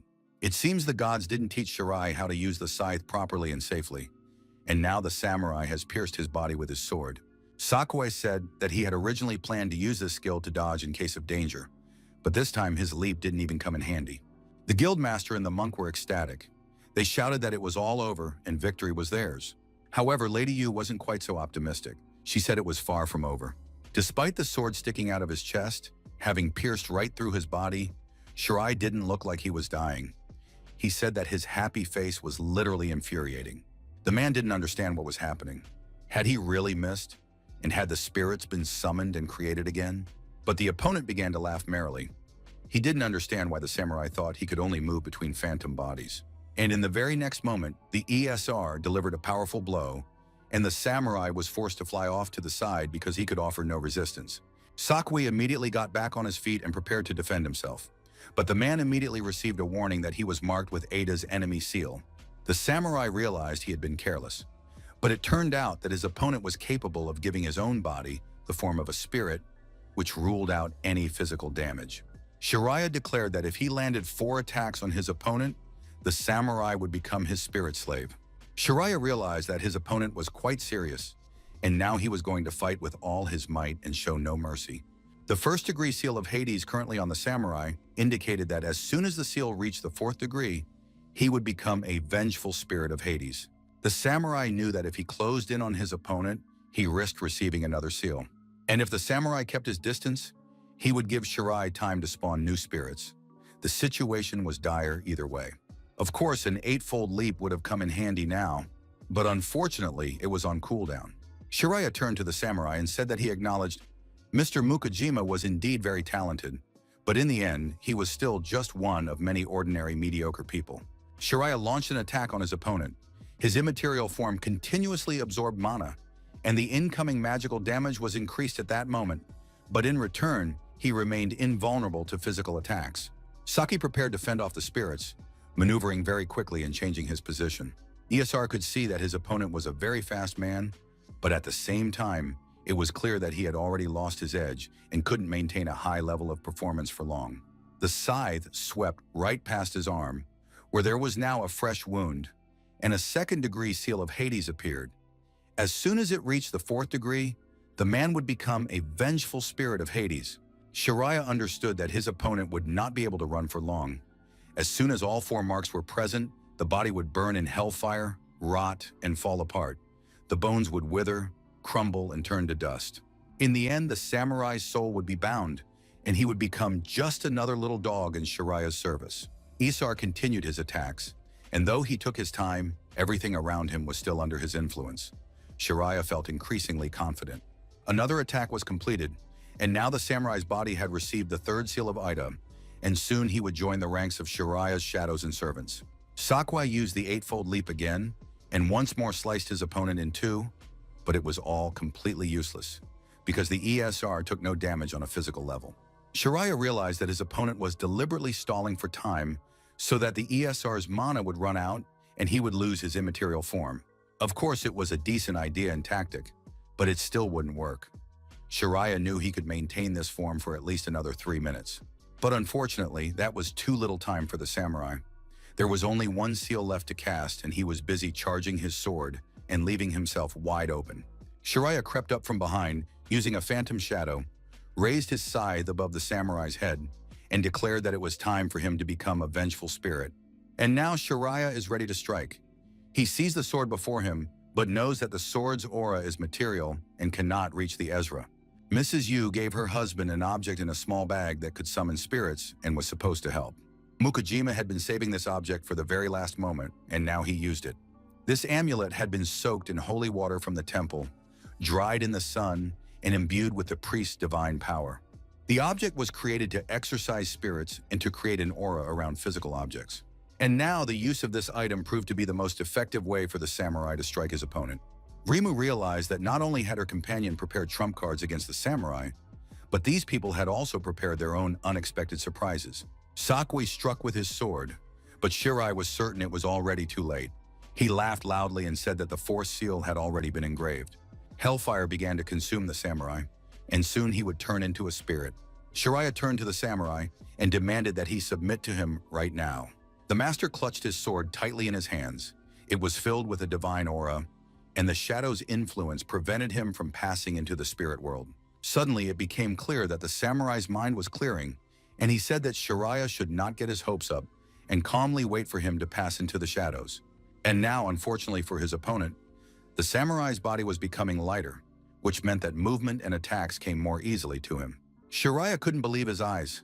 After all, his opponent should have already used all his countermeasures against spirits, yet he kept closing in as if his reserves of strength were limitless. Moreover, the samurai was no longer using the cooldown to activate the eightfold leap. He was slicing through the spirits and continuing to advance. Mr. Mukajima told his opponent that even if Shiraya had figured everything out, it was already too late to stop him. The next moment, the samurai found himself behind his opponent once again, ready to cut him in half once more. Sakui delivered powerful and rapid strikes and said that until he turned into a vengeful spirit, he would continue his attacks. And in the end, before becoming a spirit, the samurai would kill Shirai, and now he was behind him again, bringing down a sword strike. Shiraya no longer looked so confident, but still, did this samurai really think he was incapable of blocking his strikes? But as it turned out, the samurai had decided to strike him until Shiraya died. And so it happened. Victory once again went to the Union Guild, and Rich Mukai stood over the body of his Ezra. The guild leader said that Shiraya had turned out to be nothing but a disgrace among all the Ezras. He hadn't expected this at all. Rich Mukai was already tired of entertaining himself in this arena. He was waiting for his son to appear and come save his parents, while Sora was racing off somewhere at full speed, leaping over the rooftops. Jiro was very pleased with his boss's victory. He had won, which meant everything was fine. But the monk believed that in reality everything was bad, because the dark energy was growing denser and denser. And this dark energy was nothing like what they had seen before. Shirai lay defeated on the ground, dark energy swirling around him, and he prayed that there was nothing like that here, because he didn't want to go through it again. Suddenly, a crack appeared in Shirai's back, and what looked like bony fingers began to emerge from it. They gradually pushed the flesh aside, and before long, a necromancer appeared before everyone, declaring that Shirai was nothing but a pathetic and shameful little man. Mukajima couldn't believe his eyes. He had never seen anything like this, and had no idea what kind of monstrosity it was. Shiraya, of whom only the head remained, begged for forgiveness and pleaded for another chance. But the strange creature said that cheap tricks wouldn't win the fight. Strength is a very important factor in battle.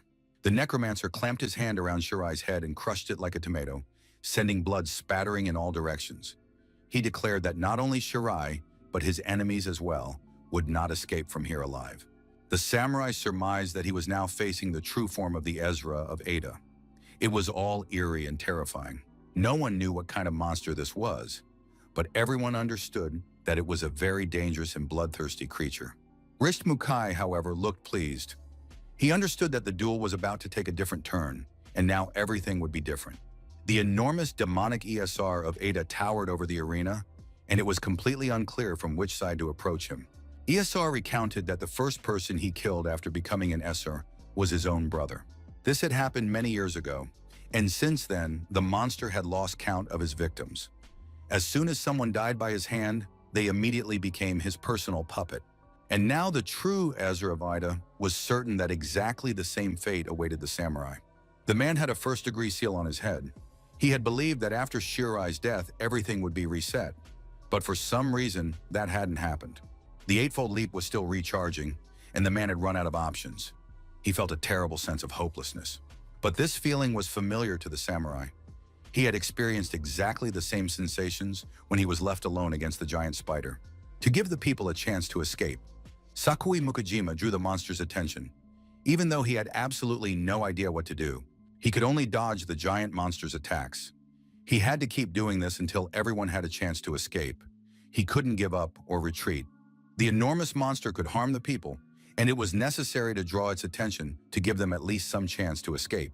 Sakui was approaching the giant spider, but he realized he wouldn't make it in time, and the giant monster was about to start crushing people. He had to draw its attention immediately. But it was very difficult to achieve anything with simple attacks, and besides, it was unclear where this giant's weak spot was. Even a sword stuck in its head did it no harm. And so, unable to think of anything else, the samurai hurled his sword, which spun through the air like a shuriken. The sword struck the spider at tremendous speed, which of course, the spider did not like at all, and it rushed after its attacker. This was exactly what the samurai had been counting on. He ran and leaped, using his ability to jump from place to place, dragging the giant spider along behind him. Mukajima was completely dissatisfied with his abilities, but at the same time he saw that the people had taken advantage of the situation and had the opportunity to leave the cave, which meant that the main goal had been achieved. Of course, if the samurai had been stronger, he could have achieved more, and things would have turned out differently. But suddenly, a hero appeared beside the man, urging him not to give up, then picked him up and carried him away from the spider. The hero said he had come to save the man. He was a legendary warrior who had trained the great ones, but now he was saving an ordinary samurai. And at that moment, Sakui realized that not only monsters had come to this world, but also legendary heroes who could offer help in the most unexpected situations. And the mythical warrior carried the samurai deep into the mine and laid him on the ground. Sakui thanked him for the rescue and asked who he was. The legendary warrior asked to be called Karasutengu and told his story. At the behest of his fallen comrade, the warrior had been searching for someone worthy to inherit the blade that slays spiders, as well as the will of his former master. It was in this very cave that the demonic spider, the very creature this sword was designed and forged to combat, was found. The legendary warrior explained that the monster instinctively fears this blade, which is why it attacks the warrior. The warrior admitted that while he could plunge the blade into the spider's head, he couldn't kill it, thus creating a vicious cycle for the two of them. And then the warrior saw a desperate samurai who had entered the battle to protect people he barely knew, and a brilliant idea struck the legendary warrior. The samurai is capable of breaking the vicious cycle. Apparently, only he has the strength to defeat the spider and take his fallen comrade's sword for himself. Sakui shook hands with the legendary warrior and said he would be honored to carry out this mission. After that, Karasutengu never left the samurai's side. He gave him private lessons, and thanks to this, Sakui mastered the heroic legacy. Everything was fine, but the man felt he lacked talent. To his regret, he admitted that he could not learn everything the legendary warrior had to offer, and this greatly distressed him. Of the 6 techniques Karasutengu knew, he taught the samurai 3, but that would be enough to defeat the spider if they fought together. The battle against the giant spider monster was extremely grueling. Both warriors fought side by side, trying to inflict maximum damage on the monster. The samurai used the eightfold step, one of the 3 skills he had mastered while training under the legendary warrior. And after that, Mukajima was able to quickly close in on the spider and deliver a crushing final blow. After the giant spider was destroyed, the legendary warrior handed him a sword, not just 1 but 3, and upon receiving them, the samurai made a vow. Sakui Mukajima swore, if he ever met someone more worthy, he would pass these blades on and send those people to train under the legendary warrior. It was unclear why the samurai was recalling this story now, as he fought against the shadow attacks directed by Ezra Ada. In truth, the man had never considered himself worthy of these swords. He was merely a temporary keeper and had learned a little about fighting with them. And yet now, using these swords against the demonic force, he thought he might win and hoped that everything would work out for him. Besides, the samurai had nothing to rely on but the power of these swords. And now another blade was in his hands. Saki thought that if he died in this duel, he would never be able to fulfill the promise he had made to the legendary warrior who had saved his life. If only for that reason he had to survive this battle, because a voice inside him told him that the samurai still had unfinished business in this world. His loved ones watched in horror as events unfolded in the arena. They had no idea how they could help their friend. Jiro noticed the sword now in Mukajima's hands. A monster, but even a hero is just a man. Rimu also believed that no heroic weapon could help a man defeat a god. ESR watched his opponent with interest. He was holding his own in the duel and didn't look like a puny little man. At one point, Isar Ada caught himself thinking that he was afraid of the aura emanating from the sword. Something had to be done about this immediately. ESR ordered his puppet warriors to stop this man, to do it all together and immediately. It was very difficult for the samurai to cope with the attacks. He understood that the warrior was using a legendary sword to kill the spider, and most likely, this sword possessed powers capable of suppressing evil. And now, as the samurai attacked the monster, he could see that the creature deeply disliked the sword's influence and aura. Sakui had no idea how effective his sword would be against the god of the underworld, but now everyone who could was attacking the man to prevent him from reaching Ezra. A powerful arrow pierced the samurai's thigh. He hadn't managed to parry the attack and was now seriously wounded. Sakui was confident he could handle his opponent if he poured every last drop of his mana into the sword's aura. Having fully charged his sword, the samurai immediately began to destroy all the attacking forces directed at him at tremendous speed. With every passing moment, the sword's aura grew stronger, and soon everything around him was enveloped by it. Esar, the god of Ada, acknowledged that the samurai looked and behaved with great strength and dignity, but one must not forget that they were not equals. No human should be so arrogant as to think that ordinary human weapons could pierce a god's defenses, and now ESR would dispel these foolish hopes. Suddenly, a loud growing noise began to echo from an unknown source. Everyone present could barely bear the sound. People were literally losing their sense of direction. It felt as though their brains were about to melt.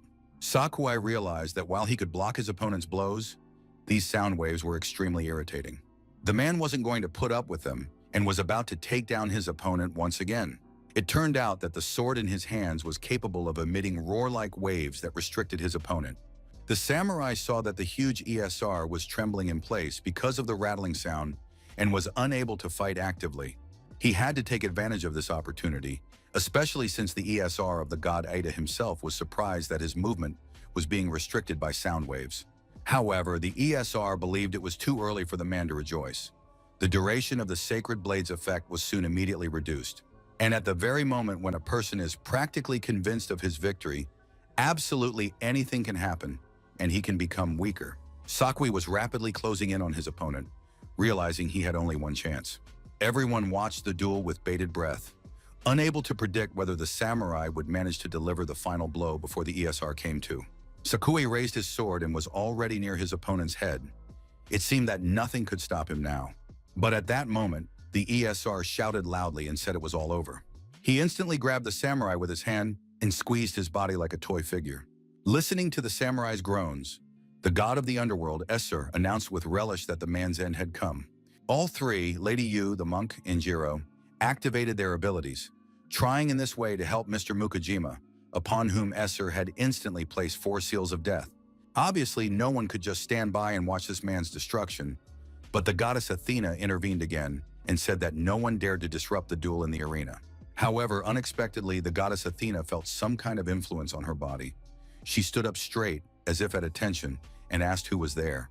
The other Ezras also felt vibrations, as if someone were breaking through the barrier from the outside, but the Lord was supposed to be guarding the perimeter. At that moment, a stream of light poured down from the sky, shattering the protective sphere above the arena. The surprised goddess Athena said nothing more, for she began to crumble on her own.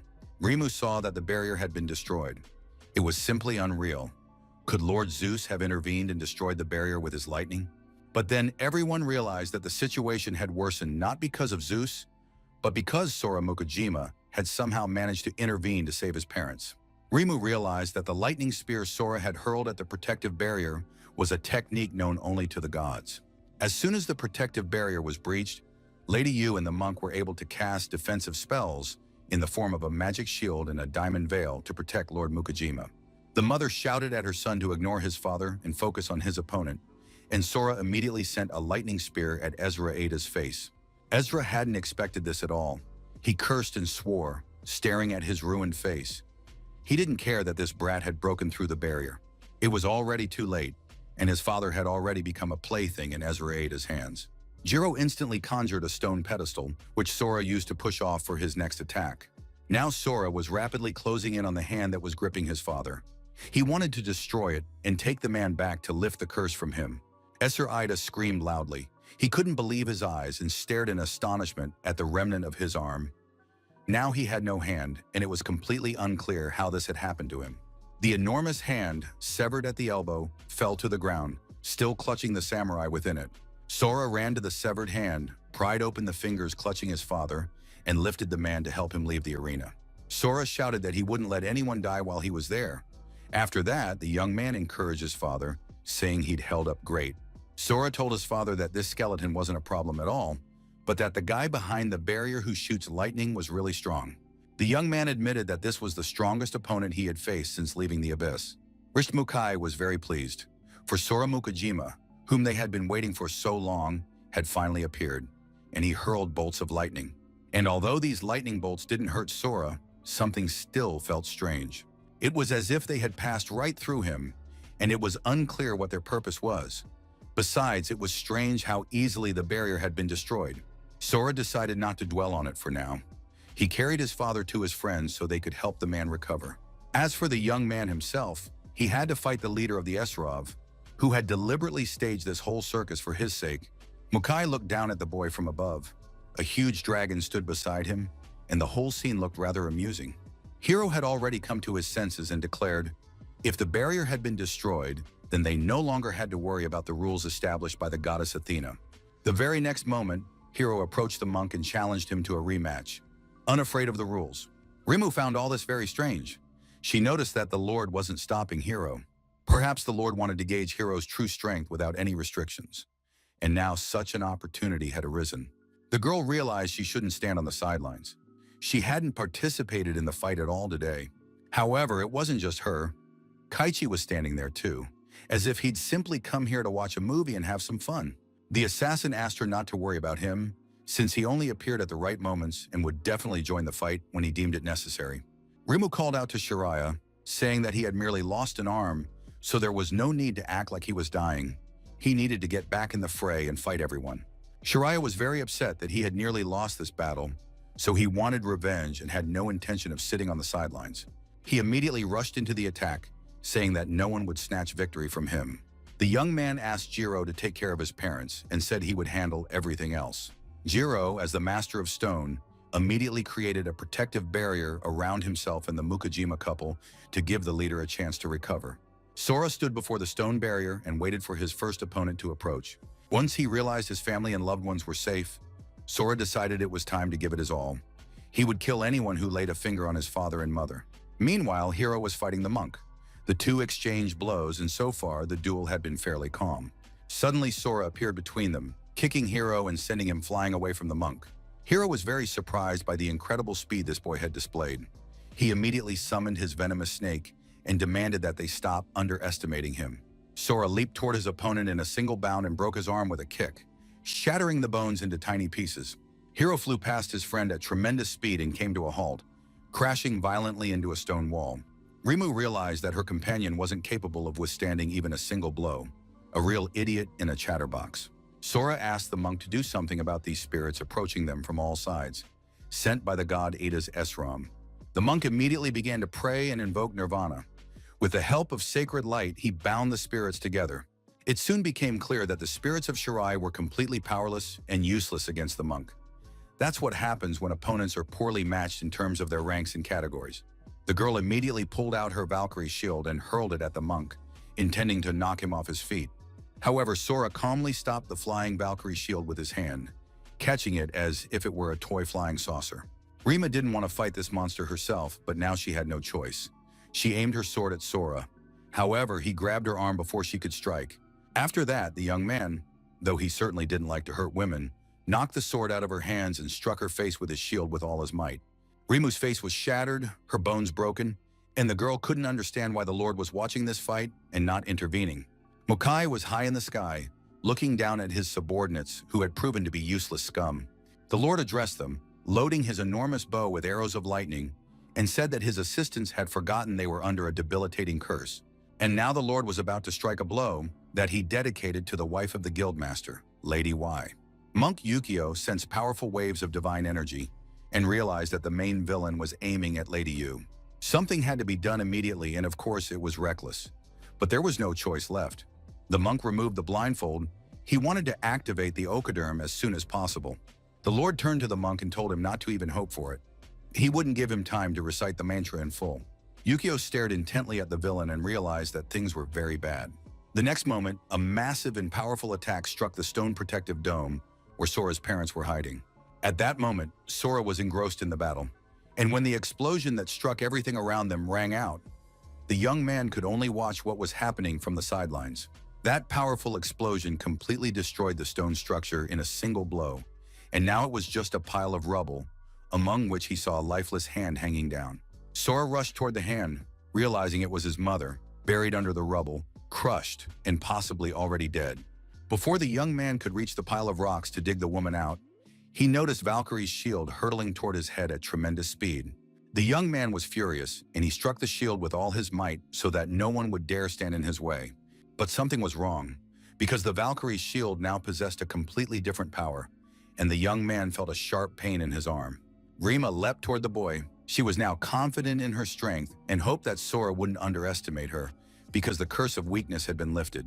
Sora managed to grab the girl's fist and held it with his hand. but the young man felt an incredible force now pressing down on him. Sora realized he couldn't move to push his opponent away, and Rima told the boy that if the curse of weakness hadn't been lifted, it only meant the woman was already dead. Those words infuriated the young man, and he found the strength to shove Rima aside. It was clear that Sora was deeply upset, and his emotions were now getting in the way. And when a person is ruled by emotions, they become the perfect target for attacks and blows. Rima unleashed another attack on the young man, which pierced right through him, and now the bonds began to bind his arms and legs. Sora felt he couldn't break through, and now he was literally stuck in one spot, unable to properly fend off the attack. Rimu activated her scanning eye and saw an incredible sight. Within the boy lay a power that surpassed that of the gods. The most terrifying thing was that inside Sora was a black hole that devoured everything that touched his divine power and transformed it into its own might. Rimu realized that this guy was a true monster, but he was still too weak because he was unable to control his divine power.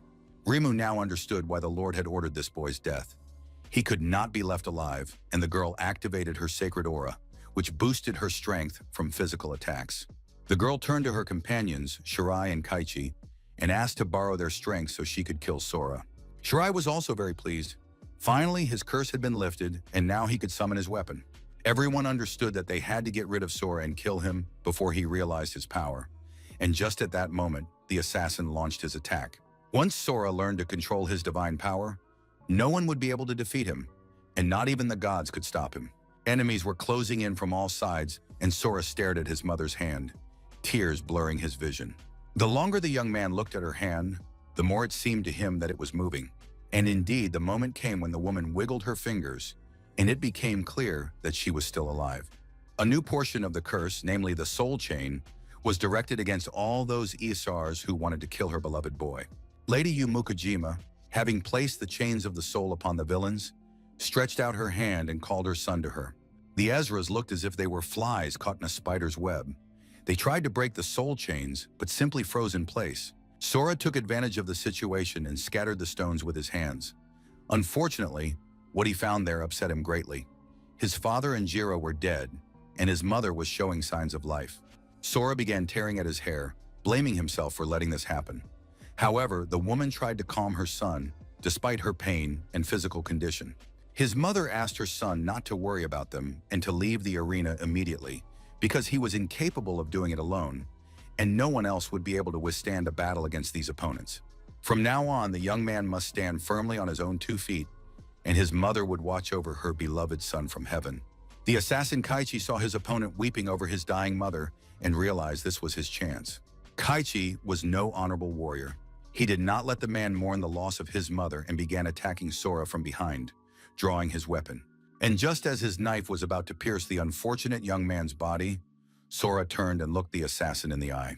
After that, Sora destroyed the blade of divine power with a single blow, and it crumbled in Kaichi's hands as if it were a plastic toy. Rimu couldn't believe her eyes, but she had just seen this guy break the divine blade with a single blow. The Lord shouted at his aides not to even try to block this guy's blows, and Rimu was ready for battle, holding a spear and a shield in her hands. Sora charged into the attack. The girl tried to hide behind the Valkyrie's shield, but it was pierced right through by the young man's bare hand before the stunned Ezra's eyes. Sora was highly motivated by the grief that had befallen him. He felt like a true monster and declared that he would kill every last one of them. Rimu was terrified. She realized that her opponent had absorbed divine power and had become even stronger. Now she was simply running for her life. Rimu shouted to her companions not to use divine power against this guy. Rimu didn't have time to do or say anything else, because very quickly, literally in an instant, Sora was right next to her and attacked the Ezru with a single powerful blow, sending her flying far away from the arena. The assassin tried to make sense of what he was seeing, but the speeds were so high that it defied explanation. The next moment, Sora was already next to the assassin, who hadn't expected such an encounter at all, and it was completely unclear how the young man had managed to spot him. The assassin realized that this guy was not only capable of absorbing divine power, but could also see right through his special stealth skill. And then a voice belonging to Shirai rang out. He said that, of course, Sora was having a great time in the fight right now, but he had probably forgotten something after all. Shiraya meant that the young man had left his dying mother to go and throw punches himself, because he was a truly worthless and ungrateful son. Shiraya raised his spear to finish off the woman, but the monk Yukio couldn't let that happen. Shiraya, of course, noticed the monk and aimed his spear straight at him. Sora was distracted from the assassin, watching as his comrade suffered from the Ezra.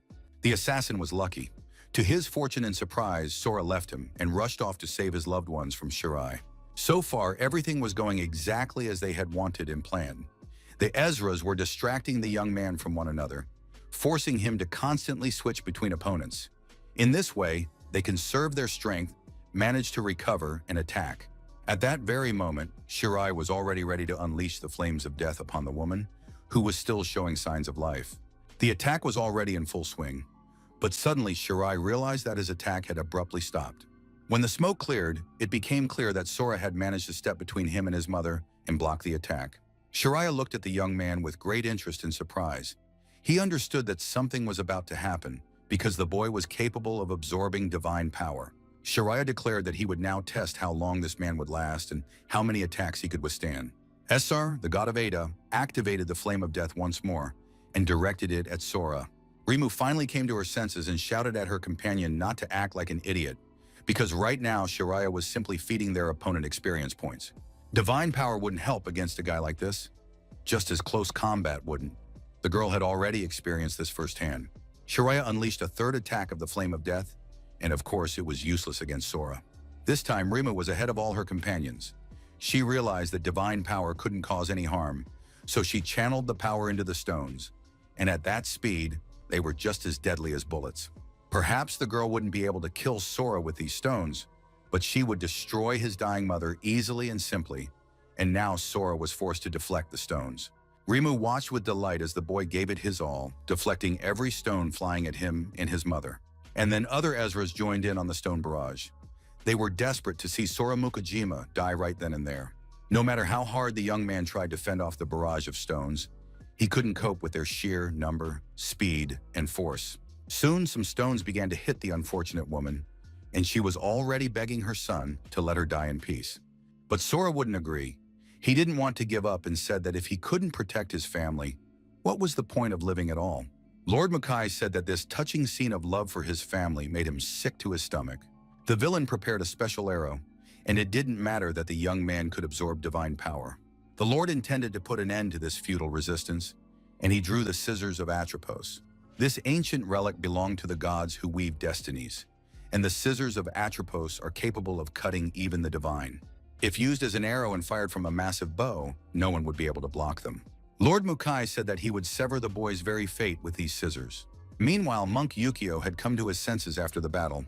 It turned out he wasn't dead yet, though he was badly wounded. The monk raised his head. He sensed divine power and realized things were bad. Yukio shouted at the young man to run. However, in the next instant, the assassin was already standing next to the monk with a new dagger. He pressed the weapon against the monk's neck, telling him not to meddle in matters that weren't his concern. Sora also looked up at the sky. He didn't yet understand what Mukai had planned against him, but it was clear that things were bad. The young man heard his mother's voice and immediately turned to face her, his face streaked with bitter tears. The woman silently handed a small pouch to her son and said it was for him. She managed to confess her love to her son before a powerful blow rang out and an explosion tore the arena to shreds. Rich Mukai waited from above for the smoke to clear. He had received word that the sacrifice to the god Zeus had been made and that the god was pleased. After that, the man descended to the ground, where Rimu approached him. The girl didn't believe that Sora was dead and wanted to see proof in the body of the slain man. The Lord said that the god Zeus had accepted his sacrifice, so there was no need to worry now. Now they needed to think about something else, because in reality, the actions they had taken were essentially a declaration of war against all the other guilds, and they now needed to prepare for that. Some kind of heavy object fell into the underground lake from above, and the splashes soaked everything around it. It soon became clear that it wasn't an object, but Sora's body. Unconscious, he was sinking into the water, offering no resistance. The enormous stone cave was covered with stalagmites and stalactites. A stream flowed at its bottom, and everything was rather gloomy. An unfamiliar warrior with a huge sword in his hands walked through the cave, dragging the young man's body behind him by the leg. It was Sora, who had finally come to his senses from the jolting and the blows against the rocks. The young man realized he was alive and now wanted to know where he was. Soon, the face of his dying mother appeared before his eyes, and everything immediately came back to him and flooded his mind. Sora couldn't hold back his tears and began to cry, covering his face with his hand. After all, he had promised to protect his parents. So why had it turned out this way? The swordsman replied that it was unbecoming of a grown man to cry like a child. Sora was finally able to stand up. He asked the stranger where his parents were, if they were alive, and who had saved him. The swordsman, looking at the boy, replied that he resembled the chosen one, but at the same time had too many weaknesses. He needed to accept this reality as a fact. Your parents are dead because of you. Hearing these words, Sora felt like he was about to explode inside, but he knew it wouldn't help. The stranger took the boy firmly by the hand and said they needed to move on. But then the young man started throwing a fit. He began screaming, demanding to be let go because he was going to go back right now and find his parents, since they weren't dead after all. Sora felt that the stranger wouldn't let him go, and he wanted to strike the swordsman to free himself from his grip. But his hand was caught in some strange claws, and he couldn't land a blow. After that, the swordsman shoved the boy away and asked furiously how he dared to raise his voice at him. Could the young man really treat the man who saved his life this way, instead of thanking him? But if the situation was so deadlocked, then the swordsman, just as he had saved the young man, could just as easily kill him if they couldn't mend their relationship. The stranger explained that Sora's connection to the divine power had been severed by the Atropos scissors, and now without divine blessing, he was nothing more than an ordinary mortal. The swordsman said that they would restore the connection to the divine power within Sora, and he should approach this with understanding and gratitude. After that, the swordsman said they would teach Sora how to use the divine power properly. And now the boy could say whether he would go with the swordsman or stay here. Sora, though angry at this man, still understood what he had to do. He readily accepted and shook his hand, even though the swordsman asked him not to think of him as a good guy, since they were more like enemies. And that sounded very strange. The boys hadn't gone far when they suddenly saw someone in one of the dungeon's labyrinths. Monk Yukio blocked their path and said, until the swordsman explained who they were that he was talking about, the monk would not allow them to take his injured friend away. Shuzenji bowed deeply to Sora and apologized for failing to protect his family. As a result of the backlash from the divine power, he was swept underground and barely survived after falling into some kind of lake. But as long as the monk was alive, he would fulfill the promise he had made to the young man's parents. The monk warned the stranger, if he planned to use Sora's divine power for his own personal gain, he would never allow it. The swordsman was surprised, for this barely living monk was trying to act all-powerful. Yukio replied that he wasn't afraid of death, because clinging to life was a sin, so he wouldn't back down, and the monk removed the blindfold from his eyes. But he wouldn't be able to look the boy's parents in the eye when they met again in the afterlife, if he didn't fulfill and keep his word now. The swordsman replied that in this situation, they needed to ask this youngster's opinion, and Sora admitted that he dreamed of avenging his parents' deaths, but he didn't have the strength right now. And if this swordsman helps him awaken fully, then Sora couldn't care less who uses him. He's ready for anything. It was very painful to hear such words, but at the same time, he understood the boy and had to respect his choice and decisions. The monk took the sword from behind his back, handed it to the boy, and asked him to take it with him. It was a parting gift from his parents. Sora took the sword in his hands and felt a certain power. This power and these feelings had been familiar to him since childhood. It was the power of his mom and dad, but also something more. The monk confirmed that this weapon had been passed down among heroes for generations, and each of its owners had left their mark on it, but to fully claim it as his own, Sora would need divine power. Sora, as he was now, wouldn't be able to use it, but the boy still gazed in wonder at the sword, which held the memories of its owners. The monk explained that Lady Yu had entrusted the sword to him, saying that Sora would find a use for it when the time came, but for now he must take good care of it.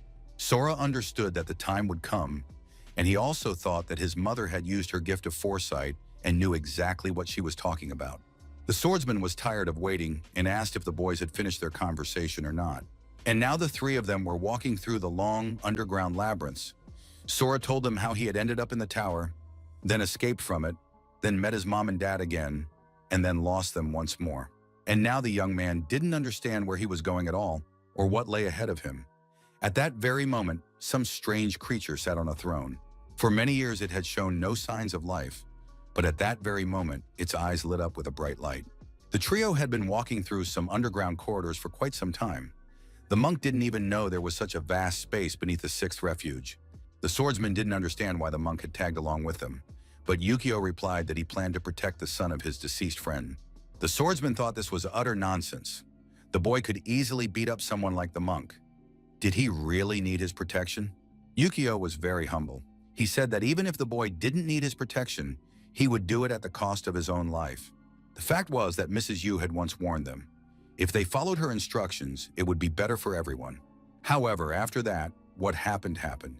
And now the monk had decided to no longer believe in prophets, but to trust only himself. The swordsman stopped arguing with the boys, but asked them to at least listen to him when they met God. Sora thought about his mother's words that it would be better for everyone. How could it be better if he was the only one who survived? Was this really the best ending for his mother? The young man looked sadly at the sword in his hands. Suddenly, the monk Yukio spoke up. He knew that city gossip claimed the so-called god was locked up in this cave, and now the monk wanted to know if the local god truly possessed divine power, or if it was all lies. The swordsman didn't answer, believing it wasn't worth talking to fools, and then he added that they would soon see the god for themselves and draw their own conclusions. Sora also decided to ask a couple of questions. He asked the swordsman what kind of god they were talking about, but the swordsman replied that one must not utter his name thoughtlessly. Some more time passed, and soon the whole group emerged into a vast space. The swordsman warned that they had arrived at their destination and needed to stop chatting. After that, the man held his hands out toward the massive doors and began to speak some special magical words. The swordsman closed his eyes and said, "I stand before the Lord with a flame in my hand." And soon a sort of divine cloud seemed to form from his hand, and it gradually began to rise upward, breaking away from the swordsman's hand. This cloud approached the massive gates, which immediately began to glow and tremble, and the sound of the inner locks opening could be heard. The swordsman invited everyone to enter, but the monk had to remain outside until God gave him permission to enter. Yukio didn't argue and warned the young man to be very careful inside God's cave, because the divine power within Sora was extraordinary, and God might want to take it for himself. And as soon as the boys approached the doors, the swordsman pointed to the young man and told him to go first, because the god of intrigue and flame was waiting for him. Sora didn't argue or resist, but the god of intrigue and flame sounded very strange. But on the other hand, it didn't matter at all who he was. Even if this god tried to use him, Sora was certain that in the end, everything would turn out exactly as he wanted. As soon as the young man stepped inside the hall, his foot immediately landed in a magic circle. Yukio, though he remained standing outside, sensed that this room was filled with an overwhelming divine power. Sora walked deeper into the hall and looked like a tiny insect compared to the enormous silhouette towering above him. The young man surveyed the vast scale. Basically, this was exactly what you'd expect from a god. He was a giant of intrigue and flame. This was roughly how Sora had imagined the Norse god Loki. But he had a very strange form, and the years had not been kind to him. But then God opened his eyes, looked at the young man, and said that he had finally arrived. God was immediately very surprised, because this young man remained calm at the sight of God. It was immediately clear that he was no ordinary person. The god asked Sora if he wished to avenge his fallen family members. The young man was quite honest and sincere. He put his hand on his heart and said that this was the only reason he had come here. Sora's connection to divine power had been severed by a sacred artifact. If the young man wished to restore it, he would have to pay the appropriate price. Sora replied that he was ready to do anything for this. If God would help him, he was here precisely for revenge. God remained silent, and then the young man wondered, could it be that this was still not enough? Sora paused to think for a moment and added that divine power alone wasn't enough for him, because he needed absolute power to crush his enemies. Sora pointed his finger at God and asked if God could give him all of this. God demanded that the boy not get too big for his britches. Why did he think he could afford to throw words around so carelessly in the face of God? After that, God grabbed the boy and squeezed his hand tightly, nearly squeezing the life out of Sora. Sora smiled and told God that he had brought him here through his servant because God wanted something from him. Sora suggested God take a guess. Surely God was planning to suck out his divine power to revive that wreck he considered his body. Such insight and audacity greatly upset and enraged God, and he squeezed this arrogant boar even tighter. Sora realized he'd hit the nail on the head and suggested that God simply kill him and take all his power if he could. But when God did nothing, Sora realized that God simply couldn't do it, and that was the whole problem. In the end, God released the guy, sat him on his lap, and admitted that that was exactly the case. Sora possesses a power that suits God very well, but he cannot take it away. In that case, they were both in a complete deadlock, and Sora reached out his hand to the god of intrigue to shake it as a sign of reconciliation. Sora already knew that the power he had absorbed in the tower was comparable in strength to that of the Norse gods. But if even such a significant figure in Norse mythology as Loki cannot take away divine power, then that means Loki must treat a mere nobody like a human as an equal partner. Loki was forced to admit that this guy had guts. For a mere mortal, he was remarkably brave and fearless. And the god extended his claw to the young man, which he was to grasp as a sign of agreement and reconciliation, confirming their desire to work together in the future. But still, the god Loki wanted Sora to remember once and for all, none of those who had treated the god Loki with contempt had survived. Sora replied that such empty threats only fed the bright image of the mighty god. Loki already realized that this guy would be a real thorn in his side, but in his current state, Loki wouldn't last long anyway. God Loki really did look terrible and felt even worse, so he cleared his throat and said he would be brief. Sora realized that since they were partners now, he needed to show a little goodwill, so he addressed God respectfully and asked what he had in mind. Loki replied that the boy must return to the tower. Sora immediately recalled that dreadful abyss, where he had practically turned into a monster because he was constantly preoccupied with blood and killing. There are currently only 16 towers on the planet, each containing the various powers of the gods. Other Norse towers had also opened, but none of the beings familiar to the god Loki had awakened. And now Loki and Sora cannot allow other hunters to get their hands on their tower. Sora didn't understand why the other Norse gods hadn't awakened. And then the god could no longer contain his rage and confessed. The fact was, they had all been betrayed. He would explain the details later. For now, Sora needed to know only one thing. From now on, all the Greek gods are their common enemies. After all, Sora wants to gain the power to defeat all enemies in his path. And that is exactly the power Loki will give him, along with a choice. Sora would be able to absorb the power of the giant Surtur's flame, and a ball of fire appeared before the young man. Its fire will burn away all impurities in the young man's divine power, transforming it into a primal force that Sora will be able to control. But this power will have to be fueled by his own strength, and if his reserves are depleted, Surtur's flame will burn him to ashes from within. The second option is to plant the seed of Yggdrasil, the world tree, within the young man's body.